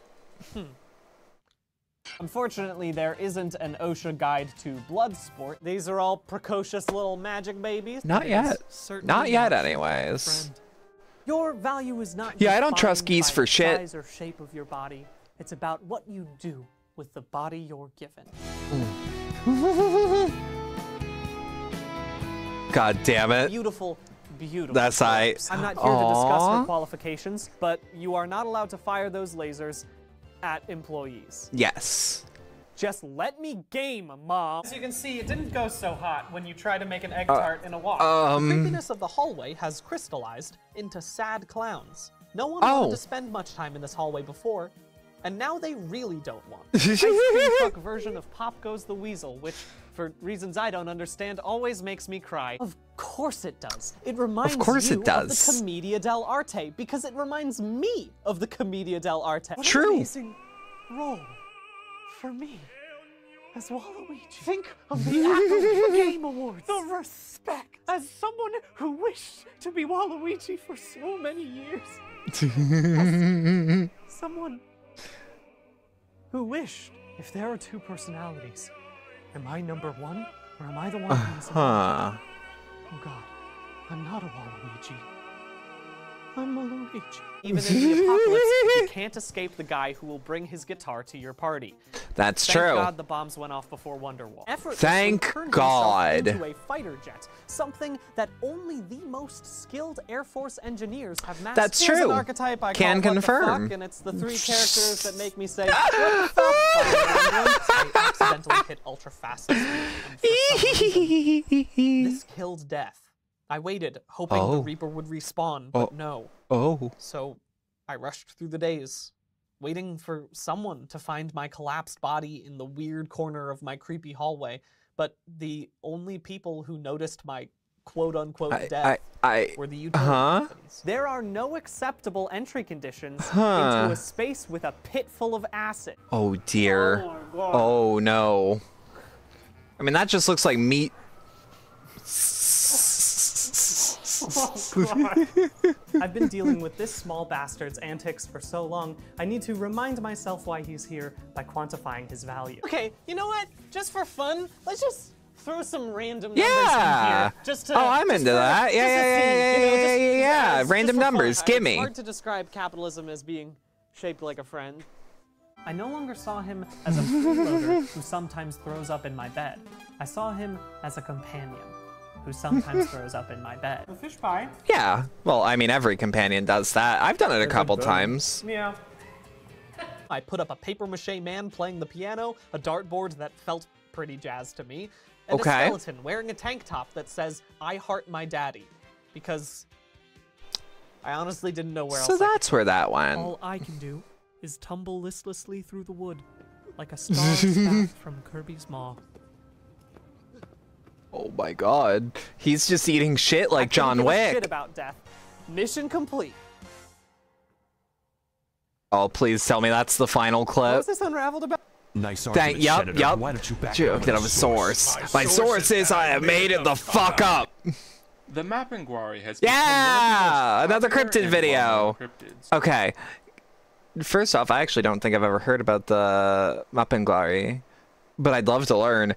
But give me 2 seconds. It's bathroom time again. My body hates me. 2 seconds, everyone.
Alright, I'm back as per usual. Just give me 2 seconds to do the thing. And let's get back into it. Sorry about that. My body has hated me today. Of as a living ground sloth or a large ape. I don't know what the hell is up with that. From the Amazon rainforest shut up! Shut up! Shut up! I have seen a lot of NVIDIA, I don't give a shit. Cryptid, I don't give a shit. shit. Video to talk about some of them. I'm not trying to say that the Mapinguari is real. Oh my or that god, it's a look at ground that sloth, thing. but just trying to talk about Look at that some big of the ass errors I've seen slouse. online. That's a good ass slouse. Welcome back. It feels good to be back. He believes that ancient legends about a creature called the penguin may be based in fact. Okay. A bit of an introduction. American ornithologist David Oren arrived in the Brazilian Amazon in 1977. He immediately began to hear stories of various forest myths. Come on. Oh god damn it. You want the giant sloths to still be alive? I do too. To Oren, it initially appeared to be just another part of Look at that big old fucker. Look at that big fucker. Oh, I love Or him. mocked the idea that it could be real. Even the eyewitnesses thought it was a myth prior to their own experiences. The Mapinguari was a creature of the Seringueiros, or rubber tappers. But even during the Silver Rubber Age of tappers is a hell of a it name wasn't taken seriously for by like a others. position. By the time of Oren's arrival, the Amazon gold rush was on, and many of the first Mapinguari reports he heard came from gold prospectors and mine employees. Historian David Vieira, who had collected several sightings from gold miners while he was in charge of Serra Pelada in Para, told Oren about some reliable modern accounts. During his discussions with Vieira in 1988, Oren heard a first-hand Mapinguari sighting from northern Tocantins. This sighting made a light gloss. Sorry, these videos are just like, I don't have a lot to commentate on, but these are just fucking fascinating. After this, he collected more than 80 first-hand reports from multiple states in Brazil. He also interviewed 7 hunters who claimed to have killed Mapinguaris. Now let's get into the misconceptions. One of the most common ones I've seen is that the Mapinguari is a cyclops with a mouth in its stomach. How could it be a ground sloth? The unknown animal, or cryptid, which witnesses and zoologists call the Mapinguari, That's is not fucking the cyclops of awesome. Brazilian folklore. That While thing there is are some people who awesome. claim to have seen the cyclops, the bulk of David Oren's 80-plus reports describe an animal, not a cyclops. According to these witnesses, so cool. the Mapinguari That shit's has so long horse cool. hair, a horse-like snout but a monkey-like face, and very large hooked claws. It can move on 4 legs and on 2 legs, and it's a herbivore, supposedly being particularly fond Holy of fuck. animals. The idea of like a mythical sloth slash like ape thing with a mouth in its stomach is just One of the earliest whoa. uses of the term Mapinguari is from a newspaper called Cruzeiro do Sul. In 1913, they referred to I also think it's really funny that sometimes the subtitles for English just give up on location names. A beast to the size of a Newfoundland dog. But like Macaco de Baraka, is like that bulletproof hair? Onto its hind legs to the height of a man. Look at that! That's a boy! That's a boy! Oh, look at that boy! Instead claiming that the Mapinguari was really a sort of huge and horrifying horse-like animal.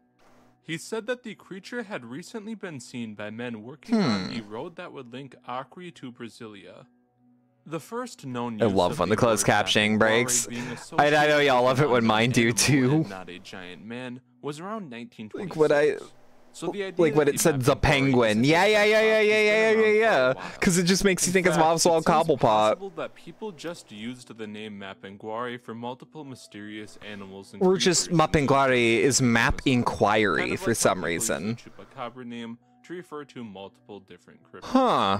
The second misconception is that the Mapinguari is too small to be Megatherium, and Megatherium is too large to survive undiscovered.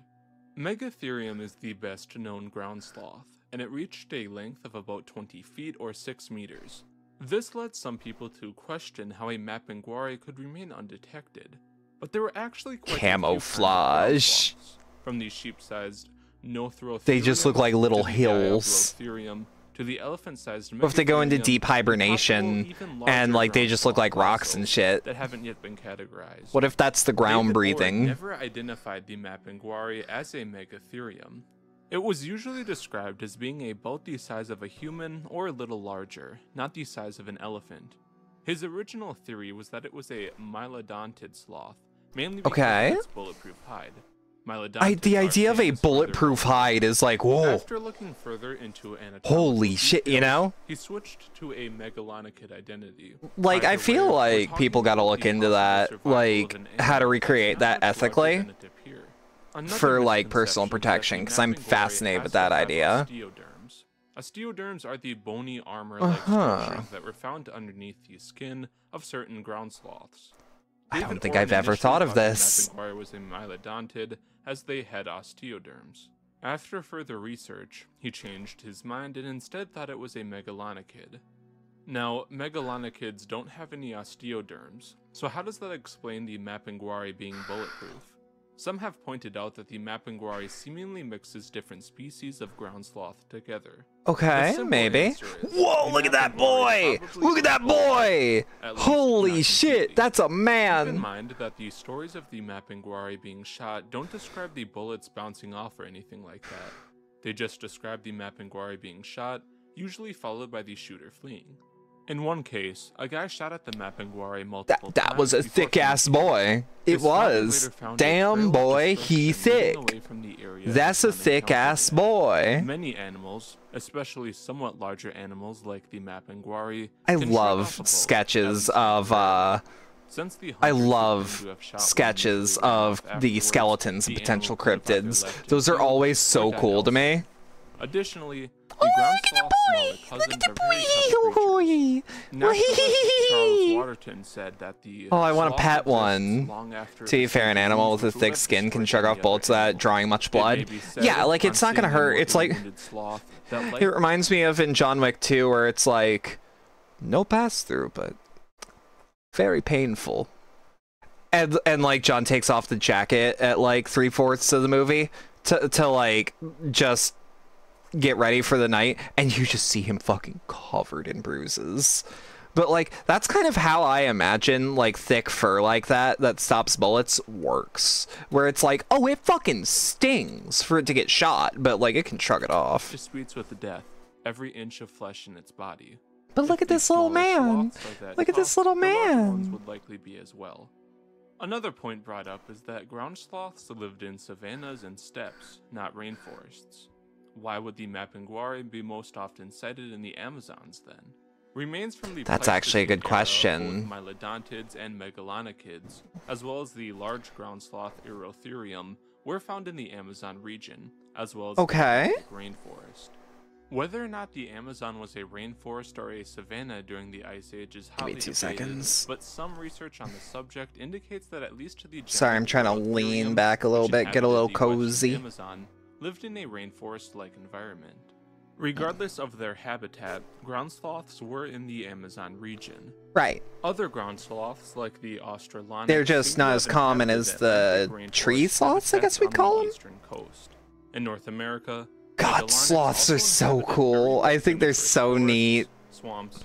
Anything with knives for hands is like, yo, for me. Animals that lived in a bunch of places, including the rainforest or rainforest-like areas.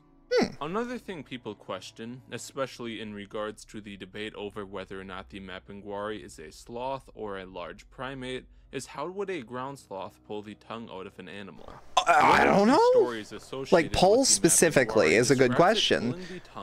Granted, the grip strength of a sloth is extremely good. But rather a giant monkey. So it could probably grip and yank. Actually be used to theoretically rip the tongue out of an animal. At least that's what I thought I was told. The story isn't actually about a Mapinguari. The locals never attributed the attacks to a Mapinguari, but rather a different mystery creature. It was only later when a journalist who didn't live in the area attached the Mapinguari name to the attacks. Another question is, how would a creature as sluggish as a sloth evade discovery? Oh, the answer is that sloths are actually pretty damn good. They're pretty damn good at hiding, though. And like, a sloth can move pretty fucking fast if it needs to. You know what I mean? The tree-dwelling ones.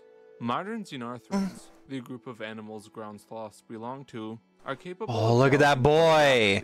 Yeah. The giant anteater, for example, can go pretty I love anteaters. What was the author that would like walk 2-3 anteaters on a could travel on as like fast as a briskly walking human. like a leash. Megalonychid ground sloths stood on the soles What of their animal was that? feet Or rather what than the author was edges, that? which I might don't have think it was Arthur increased Conan their Doyle. agility.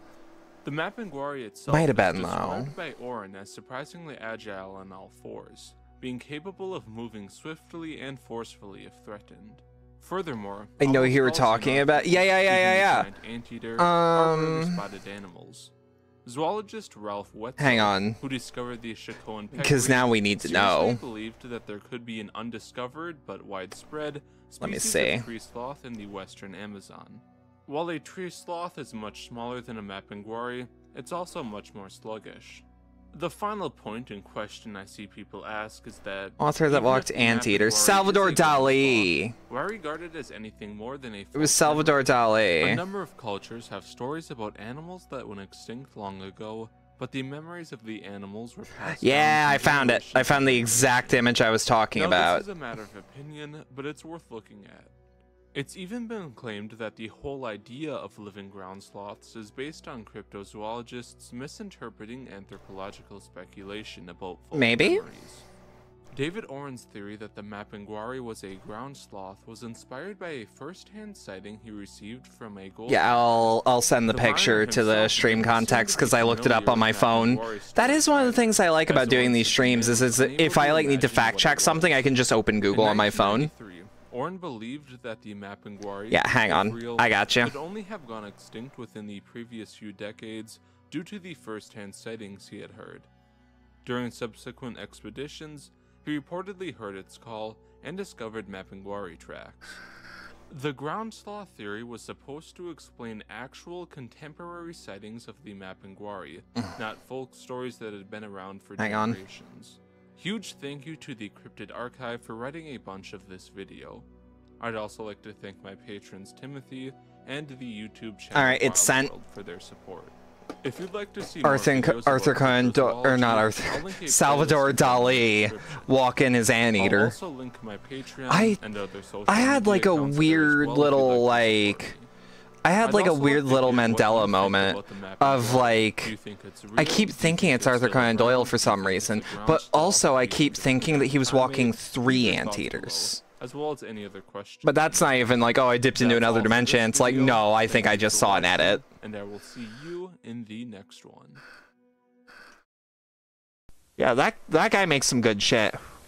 I am a little sad that Eris isn't here live to watch this, but Marvin Elay, I believe, is an important name we've been given. We got 2 Backrooms videos. Back to Backrooms.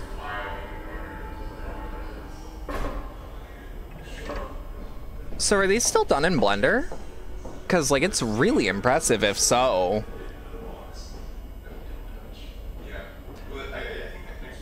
But yeah, to those that don't know, we've been going through the back rooms at suggestion of Eris. Yeah. Are there subtitles? No, but they are talking. Sounds like a candid discussion, though. Holy shit, that's... Okay, I think some of this is live action.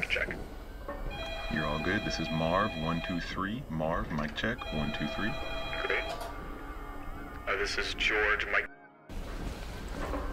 Yeah, and then they walk into here where the threshold is.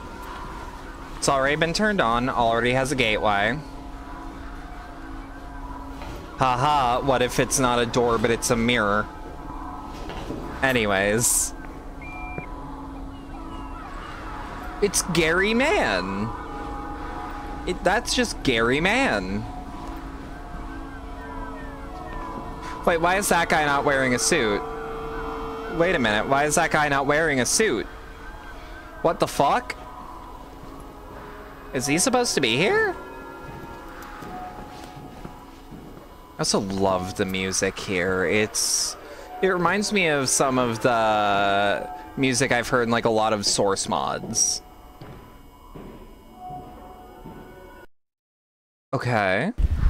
Has the vertical expansion been approved yet? They're not getting to that until after the presentation. When does that go to?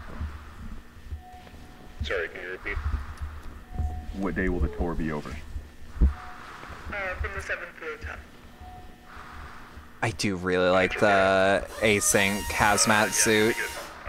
It's a basic hazmat suit, but it's not the exact same. It's got some weird shit on it. Yeah, let me know how audio is on this, as per usual. Because I know that sometimes the video can be a little too quiet, a little too loud. The speech, however, is somewhat muffled, so just be aware.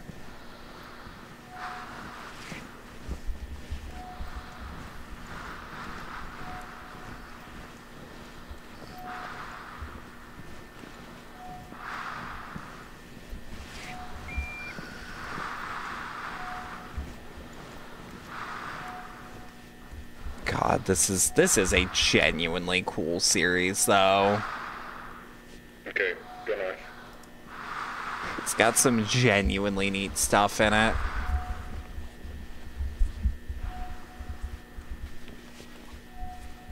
Yeah, I know they eventually add...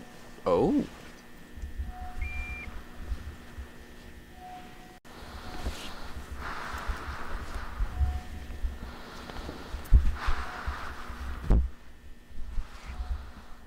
Uh-huh. So I do wonder if cameramen are specifically targeted in some of these videos, or if it just so happens that there is a man with a camera. This is new. Fuck do you mean this is new? Like, has it changed, or did you just see something? Yeah, look down into one of the holes. Carpet on all sides. Carpet? Oh, Jesus, fuck. Visibility falls off pretty quick. Might be at an angle. Yeah, it does look like it's at an angle. Because, let me go back here. You can see that, like, this slopes inward to some degree. Which makes me wonder if the... And I actually am seeing right here, we see, like, another seam that would look like this. I bet you anything, if we, like, took a couple steps to the left, we would be able to see, like, a noticeable gap here, which means that these struts might not be as stable as they look. At an angle. Oh yeah, I guess that is carpet. Huh. Don't recognize the design. You need to cover all the way over there. Assembling a walkway would be redundant. For all we know, it's just another dead end. Alright, I'll take a look. I was gonna say send one person forward. Send one person forward to just investigate, because there is also a wider path. I also just love the sound of the breathing in the hazmat suits. They are fucking freaky.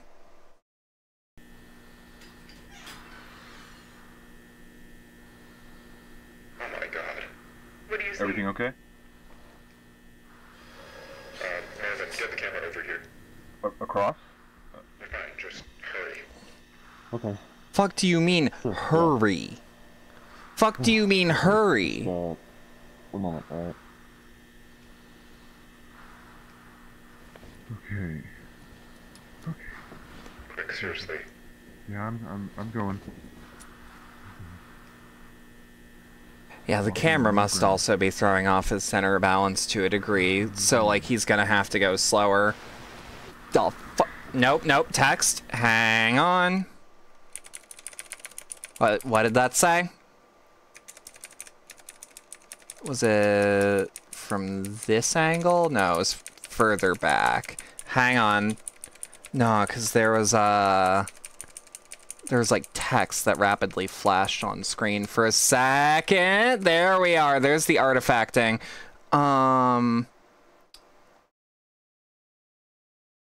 Okay, I think the first word is for sure while. Okay, I don't know why I thought I could read that. Oh! That's way more legible for sure. Oh, I do love seeing how much weird visual shit there is. Yeah, okay, I'm not able to read that, but people must have looked into what was said. Yup. Oh, Okay. Well, he's alive. Yeah. Yeah, I'm alright. Are you injured? I think I pulled something in my shoulder. Yup, definitely an angle of some sort. You just got hit. You just got hit with Peach's secret slide. Where are you? Can you describe your surroundings? It's different. Like a room up there, but yeah. The picture's the same, but the wallpaper is different. It's a bit greener. Hold on. Somewhere greener, somewhere cleaner. Huh. I'm not reaching the tunnel I fell from. The opening comes out through the wall, but it's too high. Too high, likely sloped, because it looked like he rolled. Got it. Is the camera intact? Seems to be fine. Perfect condition, seems to be. Who knows what the output will be like. I am noticing that the floors here are black and a little higher. Do you have another camera? I need to get this. It has to wait. This takes precedence. Mm-hmm. Wait, don't they have, like, a rope to roll down? Just throw down the guideline with the weight attack. Yup. Okay. Just tried that. There won't be enough length to reach you. Won't be enough length. But that tells me that the tether is... That tells me that the tether is way... What was that? I don't know. Uh-huh. But that tells me that the tether is strong enough to roll down and have someone climb up. That's not a person. A person is yelling. That's not a person. That's just not a human. Yeah. So what I'm thinking from the original, where I'm like, is this man supposed to be here, etc., etc.? No, it's definitely not. Unless one of y'all are screaming.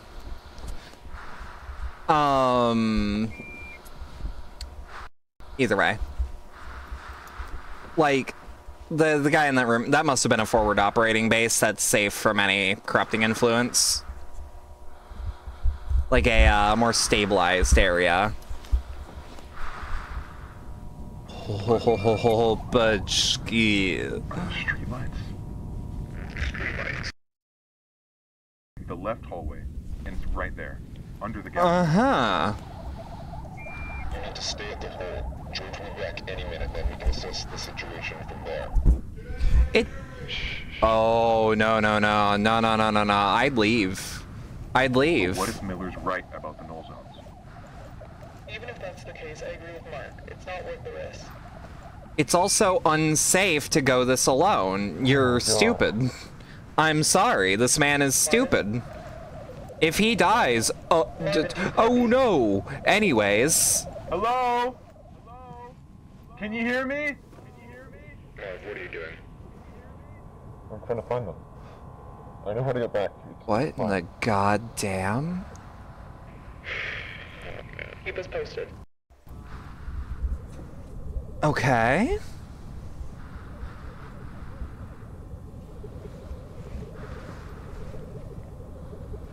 I also like that the aspect ratio is in 4:3 and not 16:9. It's just a nice detail. I wonder if it actually saves on rendering time to have it at a different aspect ratio. Because, like, one would assume you have to only render what's visible. Hell yeah, baby! It is silky smooth. Oh, we're on new laptop. Oh, hell yeah! I still need the name of that laptop. Oh?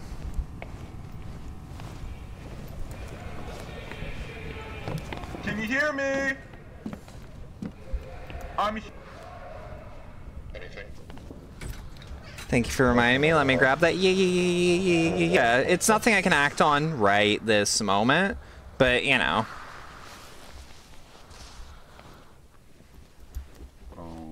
Okay. This is odd.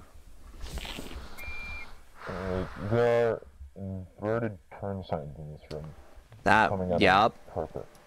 They're inverted? That's... Mirrored. They're not... Oh.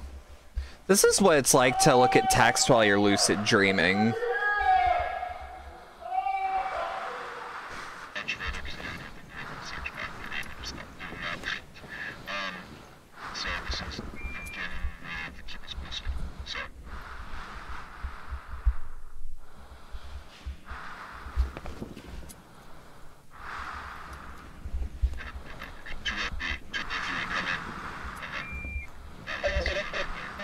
camera? I think I'm losing you. Just stand by. Uh-huh.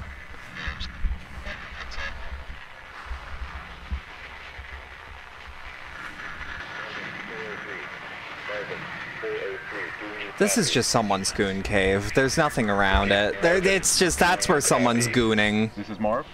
Okay. Good, we read you.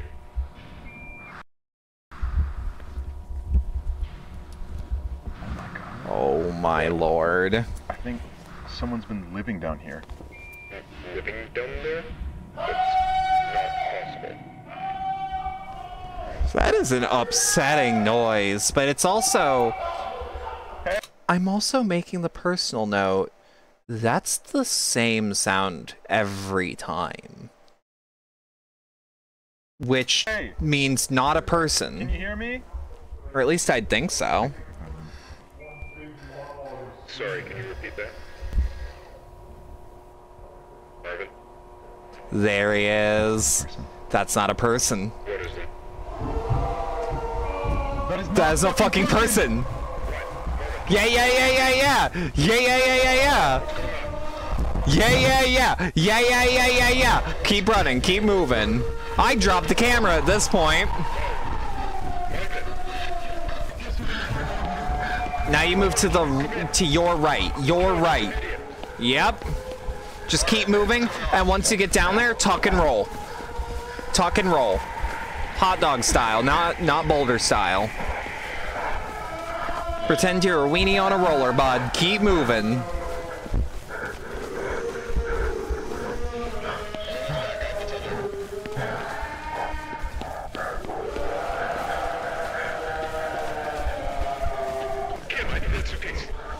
Holy shit. This is a really good action sequence, even if it's just running away. And to your right. See, my sense of direction's usually good. Send it down. Send it down. Oh my lord.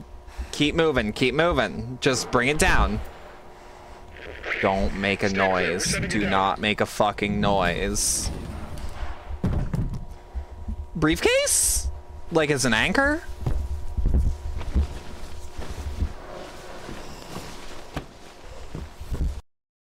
Also, thank you, Pitches. I'll do some looking into it to make sure what you can run. But this means you can play Daggerfall Unity. Or not, yeah, Daggerfall Unity, but also, Morrowind, OpenMW. That's not a person. Yeah, I love how these are shot. I love how these are shot. It's just, it's so fucking cool. I also love that, like, despite us getting, like, a decent view of it, it's hard to tell what it is due to distance and image quality. I cannot wait for that fucking desktop. I would have liked to buy it now, but, you know, yeah. Alright, so your hard and fast budget is 1K, though? Can you get a dock for it? They might be able to.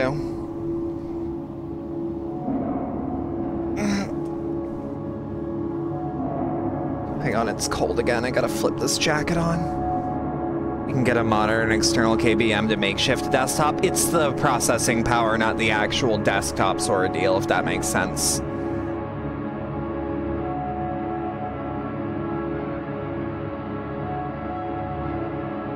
God, I like that this series has such a genuinely strong art style. That just looks like Peter Capaldi drawn from memory. It's actually closer to 2K, but like 1K is bare minimum. Oh, that makes my job real easy. That makes my job real easy. The only thing I'm gonna need to know is what free space you have on your desk. He is walking with fucking purpose. Also, do we know when this was shot? Like, when this takes place? I mean, one assumes this is right after, but when did Async start doing the tests?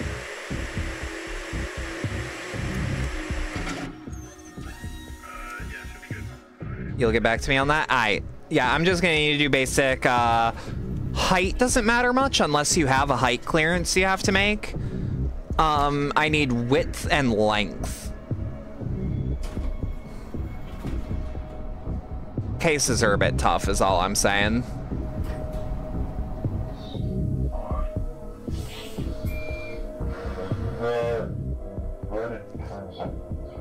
Yeah, that'll be easy to measure, no problem. That's what I'm hoping. Also, if you want it to be smaller form factor, that's another thing I have to factor in.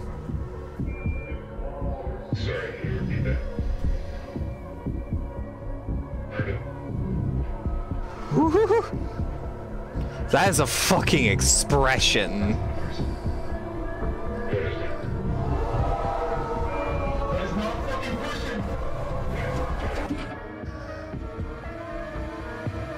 Hey, Kane Pixels, all I'm saying is if you need voice work done, this would be great. I don't mind being a chonker, a big old boy. You'd have that cathedral case if you could. Fair enough.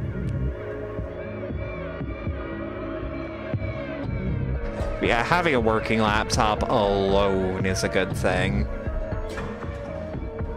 Kane Pixels is a talent-ass director. Oh yeah, and the fact that he's so young. Like, here's the thing.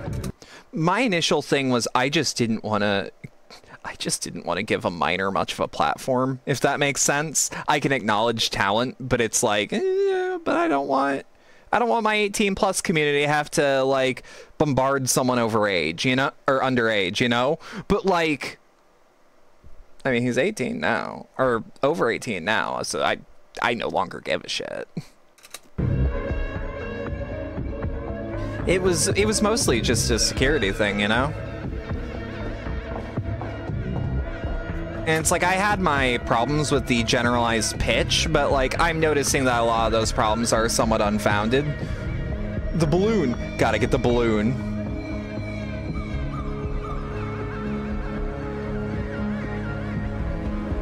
I'm sorry, did I mention heavy rain offhanded, or am I stupid?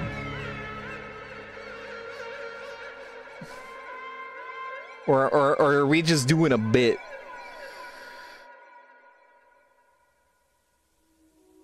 God, that's genuinely really like, also the fact that a lot of this is done in Blender. Like, how the fuck? I mean, Blender is magical software if you can get it to fucking work. But like, still, goddamn, you know?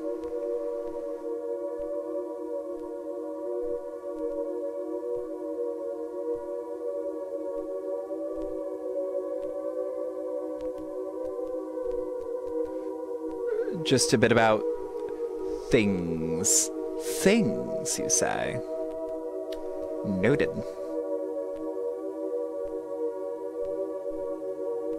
Are they just gonna close it off? Yeah, fair enough. Yeah, fair enough. I don't blame them.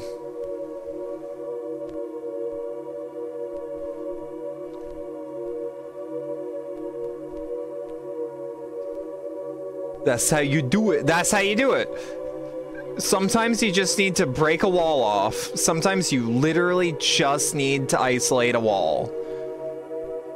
Because we haven't actually seen the entities act in a destructive fashion. Like, they would rather get around things, if that makes sense. I wonder if they filmed just them building the fucking set? Maybe. And I don't know if this was before or after A24 money, you know?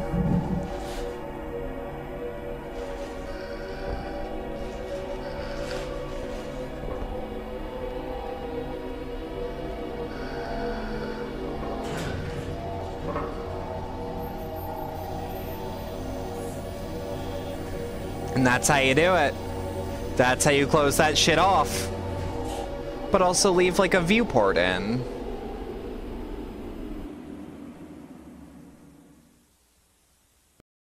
That's good. Now don't woof. Don't woof. Oh. Hello. Hello, Posey. Hello. last week I didn't have a lazy video, so this week there are 2 lazy videos. I'm glad that he's got I'm glad that he's like got a level of success to where he's got like a play button. That's the good shit. Hello. A play button's one of those things I'd never ask for, but like if I got one, I'd be weirdly like extremely proud of myself. It's never happening though, I don't think. An overpriced toy. You can keep this archived actually very boring for if that ever happens. Because there's a camera there too. Oh, just to be like, Bedlam, you've been wrong. Let me show you what I did. There is the camera filming me, and here's the microphone, and there is the top camera. Isn't that lovely? And I also have a camera here pointing to the ceiling because I didn't know what else to do with it. But let's talk about. Yeah, well, fair enough though. Play the Arrested Development. Oh, the volume is way too loud. God damn it! But you're right. Limiter, so it's all good. It's all good. I hate to actually futz around with my limiter. It's a terrible. Bedlam is a dumb bitch. Let's turn it on. I am some days. This is the default sound. It's a piano. Ooh, that sounds weird. That sounds not good.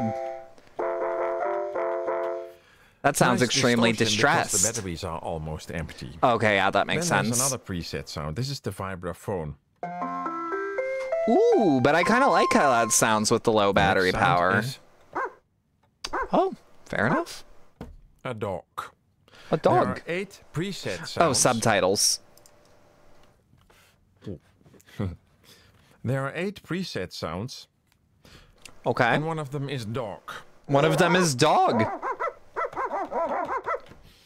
This is what's going through some of my friends' brains. What? Then there's I mean, trumpet. it is cool.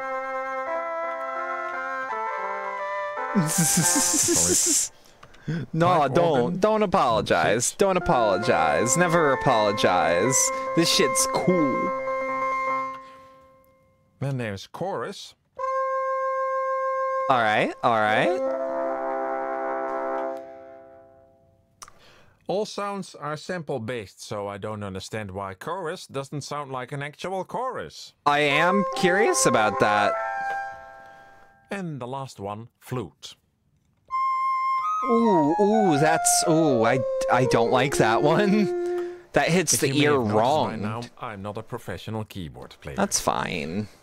Also, I'm looking at the screen all the time instead of the lens. But the great feature of this keyboard is its sampling function. Yes, yes, yes. Oh, by the way, there are also rhythms. All right, all right. Oh, there's the dog. Ooh. Oh my Pork God. chops, new laptop can March 5th, 2024 get any better? It could. And it will. I'd kill for some good pork chops, honestly. Okay, okay. It doesn't have accompaniment. It only has a rhythm, nothing else. That's fine. Yeah, that's and then there's this beautiful looking rhythm pad. The first 4 here are fixed. Okay. Okay. Yeah. These are already in the rhythms. Ooh, no, do that again. No, hit me with that So again. You cannot change that. It's Hit me with that again. No, I want to hear it. 4 here are fixed. Uh-huh. Let me hear it. Yeah. These are already yeah, in the we rhythms, spoke it on that Star Wars sound effect pack. Yeah, yeah, So yeah. you cannot change Bow, that. It's a fixed sound. bow. And that's also I like how this is shot, which is weird for a YouTube video You make a keyboard like and that's this. the sounds you choose? It's a simple based. It could be anything. He's becoming fucking AVGN. Oh, And good then reminder. There's the sample pad where you can sample your own samples, and that's where things go wrong. It remembers the Okay. samples as What long were they as they are thinking? balanced What in here. were they thinking? You may notice they're not very loud compared to this. Oh god, I think the mouse Let's bugged try out. to Okay, there we sample are. a louder sample. Okay. Just scream. Can Yeah! you do something? Guess not. Let's try again. That's that shit when you play Half-Life and there's like a locked door. Yeah! Actually, what were they thinking? Is Marv a nostalgia critic? No. What were they thinking? Like, that cadence is an AVGN thing. I forgot how to do this. I have to click this, right? What the fuck? There's gotta be a manual. You're gonna get switched right? Yeah. That's what he says before in the Suburban Knights boldly flee to kick ass. Yeah. God, what if we watched all the Channel Awesome movies? Ah, there we are. Okay, this would be used in an RPG Maker game. It's still much softer. Let's try again.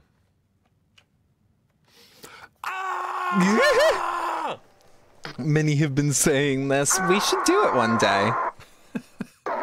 That's a puppet combo ass death noise. Still softer. Ooh, it sounds pretty evil, actually. It sounds pretty evil. God damn it! It's a dinosaur.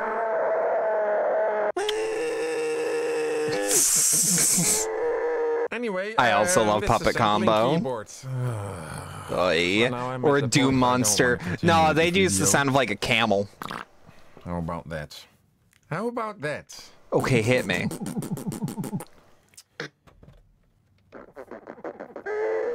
Why does this just say foreign whenever a sound it can't find comes up? What a camel trying to fuck. Are you kidding me? Is that the actual sound? Is that the mating call of a camel? And I totally forget to check the upper camera. If I'm lucky, everything was in the shot. Okay. You can select effects. It's the mating call of a camel. You're kidding me. You're kidding me. That may be the nicest sound on this keyboard. Oh, let's go. Sounds like the news. This is just stimming. I would use this as a stim toy. I think I'm done talking about this. Maybe I should send Fact check by real Embee Cabaret Patriots. Yeah. Video of it. How do you mean select effect? Oh, that's this. Yeah. So the sampling function. That's the sound of a fucking. What's the Doom enemy that makes that noise? That is a sound. Or two short. Oh fuck. And that's what I just did. So now it's these two pads, and these two sound the same. Okay. I haven't used this so far to use in one of my tracks. I'm done with this video. I should point out, I'm surprised I'm filming myself again. I always doubt, should I do that? It's weird and... I don't know, I don't mind. He's having fun. This is a fucking unused off song. This would be like right before Pepper Steak on the OST. Today I learned the sound made by imps and former humans dying in Doom and Doom 2 is actually a bacterian camel's mating call. Huh. How you doing, CJ? Might be onto something here. Anyway, thanks for watching, and I hope to see you soon. You're doing good, hell yeah. Have you walked your cat today? I might just start watching Posey on my own time, because, like, he makes just good videos. Just straight up good videos. You walked her at 6 a.m.? Fair enough. Man who went to Malta. One day I'm going to Malta to big Okay. hotel. In the morning I go down to eat a breakfast. I To tell the eat a waitress breakfast. I want 2 pieces of toast. She Two brings me pieces only of 1 toast. piece. I tell her I want 2 pieces. She say go to the toilet. I say you no understand. I want to Two piss on piece my of my plate. plate. She say you better not piss on my plate, you son of a bitch. I don't even know the lady, and she calling me a son of a bitch. Later, I go to eat at a bigger restaurant. The waitress brings me a spoon and a knife, Okay. but no fork. I tell her I Oh want a no. fork. She telling me Oh everyone no. want a fork. I tell her you no. don't understand. I want a fork on the table. She say you better not fuck on the table, you son of a bitch. So I go back to my room in a hotel, and It's the it's the one and only. Oh no. Oh no. toilet. I say, you Go don't to the understand. I want to toilet. shit on my bed. He say, you better not shit on my bed, you son of a bitch. I go to the checkout and the man at the desk say, peace on you. I say, peace on you too, you son of a bitch. I'm going back to Italy. Son of a bitch. All right, for the Linux Also, yeah, for the record, computer virus video, I'd look away if you're sensitive to that sort of thing. It's 5 minutes, 17 seconds. Start the timer in your mind. About there, now. If you've ever felt daring, you might want But this is for Linux specifically. Suicide Linux. And basically, Suicide Linux is Drink the water. Thank you, Canis. How you doing? parses any bad syntax or bad command into RMRF, which basically deletes every file on your hard drive. So if we look at a no. terminal Oh, that is terrifying. I don't like that. Here is my terminal. I just do that. Wait, why does it look like WordPad? That's not what I'm used to the terminal looking like. And it's going to say command not found. Huh. But if we go ahead and install this package right here, it should modify the terminal to the point where it deletes everything. So we'll install it.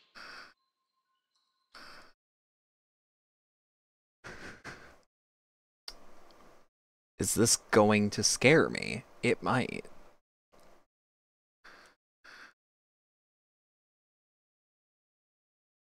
The fact that there's like no sound from the video when he's not talking. It's a light mode? Ah, that would explain it.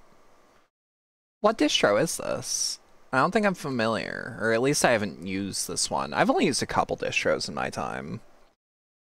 I've never actually done daily driver a Linux machine because most of my items are productivity, or most of my hardware I buy for productivity use, and most programs that I want to use don't seem to have Linux support. Now we open up another terminal now, and we get this nice friendly reminder that Suicide Linux is installed. Warning! Currently.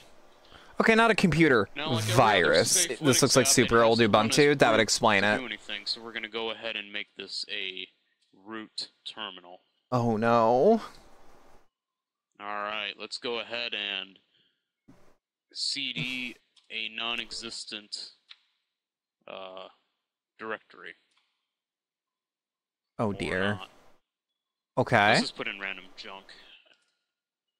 There we go. All there we go. Okay, that's just testing so that it's checking. It's doing anything. It's not running verbose, that's for sure. And any minute now, this terminal should go away. Okay.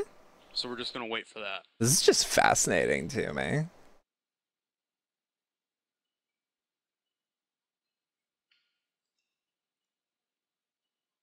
I don't like these colors. Let's try to change the colors. I don't either. It's way too damn bright. It's way too damn bright for me. Black on... Ooh, green on black is sexy, though. If I was running Linux, I would have green on black. Now. It's hitting, Whoa! It's hitting some stuff that's running currently. Wow. That is a primal fucking fear. That is one of the scariest things I've ever fucking seen. Thank you. Eerily accurate Crash Bandicoot noise. It's gone. Wow. System stuff is gone. Whoa. Try to change the background. Operation not permitted. Sorry. Howdy, Yeti. How you doing? Yeah, that window is completely gone. Hitting something here. Uh-huh. Doing I? Hell yeah. Yeah, we're on the tail end of the first show of the night. So could not launch computer. Mouse cursor from the X server. You are fucking kidding I me. assume deleted by now. It's going to be deleted, that's for sure. Oh, totally deleted my, no. Pure horror the first time you've ever used a package manager. Yeah, package managers are just intimidating. And I don't know why. If we try to open up a new terminal, I think it goes away. Yep, it just goes away. It doesn't even try. Just straight up no terminal. Huh. Does like nothing. Oh, the calendar is gone. Oh, uh-huh. Never mind. Ooh. Calendar's still Okay, there, calendar's still working. But locations seems to not exist. Oh, As you can see, no. the damage has been done. You just see a shit ton of lines pop up in a box and just trust it works. Yeah, I don't know how to feel about that. That just scares me. And it appears to have locked up, so if we try to reset... Oh no. Oh no.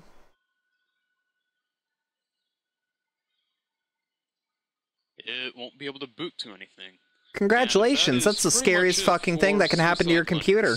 I don't recommend trying it, but if you've got a virtual machine to kill, go ahead and run it. Hello everyone. This is also... Posh kill Windows virus. Hang on. Now when you go ahead and run it... Yeah, for the record, another virus. This video is a minute 37. Start your internal clock now, if that bothers you. Get this message again. On Posh, I Windows, believe in myself and in anyone old else. ass Windows. It's not gonna happen. I innovate. You copy. I live. You don't. Why? I killed you. I don't know what that means, but it's pretty obvious that it's a virus because it says it on the title bar. Oh yeah. So now it will infect any executable file with the .exe extension that you execute. It will write See, I'm glad we're no longer at this stage of the internet. Every time you run it. This virus sounds like it's going to call me a son of a beach. Every October 26th of any year. Go ahead and run it, and this happens when you run any infected file. At the driver level, it begins to rotate the screen rapidly. How the fuck? There's no way to terminate this. So. Oh, sorry, I nudged the space key. Data because you'd be forced to restart after this happens. However, other than infecting files, Posh Kill isn't really a major threat. It doesn't format the drive or anything like that. So that is still terrifying. That's still one of the scariest things I've ever fucking seen. Start again. There it goes. Oh. And so I guess also minor epilepsy warning? I'm not entirely sure on that one. You have to restart to get it to stop. So that's how the Posh Kill Windows virus. Alright, virus video done. Vector, and it looked really neat. It was done in this retro style, the same as Asteroids and some other arcade games. And the difference is it actually did use a conventional LCD screen. Good shit. Unlike the vector displays. So computers and all of them for the last many years, use screens that are raster based. So they start at the top. Right. Go to the Sounds about right. You're always afraid of a jump scare when opening an EXE. Yeah, back in the day.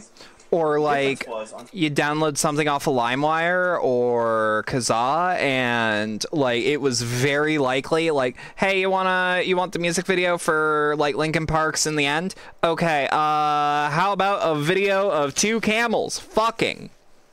No, I don't want to go back to that. Except for the times where I absolutely want to go back to that. These retro games, they would actually control the position of the beam so they could write out text. And I thought to myself, how would I do that? Well, conveniently, oscilloscopes have this little XY feature. Oscilloscopes are so cool. The position of the beam. Let's turn that off real quick. And you can control it. You can move it in the X position and in the Y position. Okay. And when you do this, you can do this rather by controlling the voltage on the X input and the Y input. But that would mean I have to get a voltage from the computer to the oscilloscope at high speed. Where am I going to find a high-speed digital to analog converter? Conveniently, every computer's got this cool thing called a VGA port. So for all of $3, just putting together some resistors and a VGA port, I can now take the red and blue channels and hook them up to X and Y respectively. So let's take a look at this computer right here and see what that would look like. Fancy etch-a-sketch. Oh yeah. Right now, two camels fucking, one camel's bad enough. Look, that's just what would happen when you would download some. This is considering that your random download from your pirate site of choice or pirate service of choice wasn't just full of viruses like LimeWire was, and like you were lucky if you just got pranked with like, I did not have sexual relations with that woman, or like documentary footage of animals mating. Like, you were lucky if that was the quote-unquote bad thing that got on your computer. It was hell. And the red color, the amount of red, how intense it is the X position, and the amount of blue, or the intensity of the blue, is the Y position. Okay, so fair enough. Is a picture, even if you can't really see it as one. Let's output it on the oscilloscope. Yeah, oscilloscopes are so fucking awesome. Ooh. Yeah, look at that shit. Look at that shit. Let's try to get this recentered again. Aww. Okay. Now we have this image on the oscilloscope, and this is done by having the X and Y hooked up to here and here, and being able to move the beam and draw all of the text and this cute little heart shape. In addition, I have this. I also like that it's just. It's a magnetometer. That I have a magnet in my hand right now, so I have basically a non-contact mechanism of input. And I didn't even know that worked. That's cool as fuck. This is some of the coolest shit I've ever seen. So here I'm controlling a little heart. This is a little bit boring by my standards. So I also wrote this game, and it's not really a game, I guess, but tech demo, that has a mesh that I can control using the same magnetometer. And this doesn't like, this doesn't have like a risk of breaking the thing, right? And you're seeing that's awesome. That's all of these areas, it's like, it's so impressive. It's being drawn by drawing each one of the little line segments one at a time. And this is in the same sort of style of drawing that games like Asteroids and some other arcade games like Battle Tanks or whatever it was called. I now have this vector display hooked up to this computer, and a reasonable means to be able to control the output. So I'm curious if anybody else has any other interesting things they'd want to do with something like this, or just to see where other people go with this sort of thing. Hope you liked it. Hope you thought it was cool. Don't forget to subscribe to my videos. Thanks for watching. Thank you for showing. That was fucking awesome. Oh, it's shrinking. What? Oh, the computer's going to standby. Oh, yeah. That makes sense. That was cool as fuck. That was genuinely awesome. And that's also all of our videos for Embee Cabaret Theater tonight. Now, this is a double feature. I will need like a couple seconds just to set everything up. What I'm gonna do is just set up some of it in the background while I do the outro for this video. So if you stuck around for all that posture check, thank you. If you stuck around for all that and enjoyed it, genuinely thanks a lot. If you'd like to support the channel more directly, there are links below wherever you're watching, and things like the stream elements, tippling, the community Discord server, and the throne wish list, all right here. If you are part of the VOD audience, this is where we part ways for the day. I'll see y'all tomorrow with the second half of this double feature, and if you are in the live audience, I'll see y'all in like a couple minutes tops. I also might go BRB to use the bathroom right quick, because again, my body hates me today. But yeah, have a good rest of your night, VOD audience. Thank you, and to the live audience, I'll see you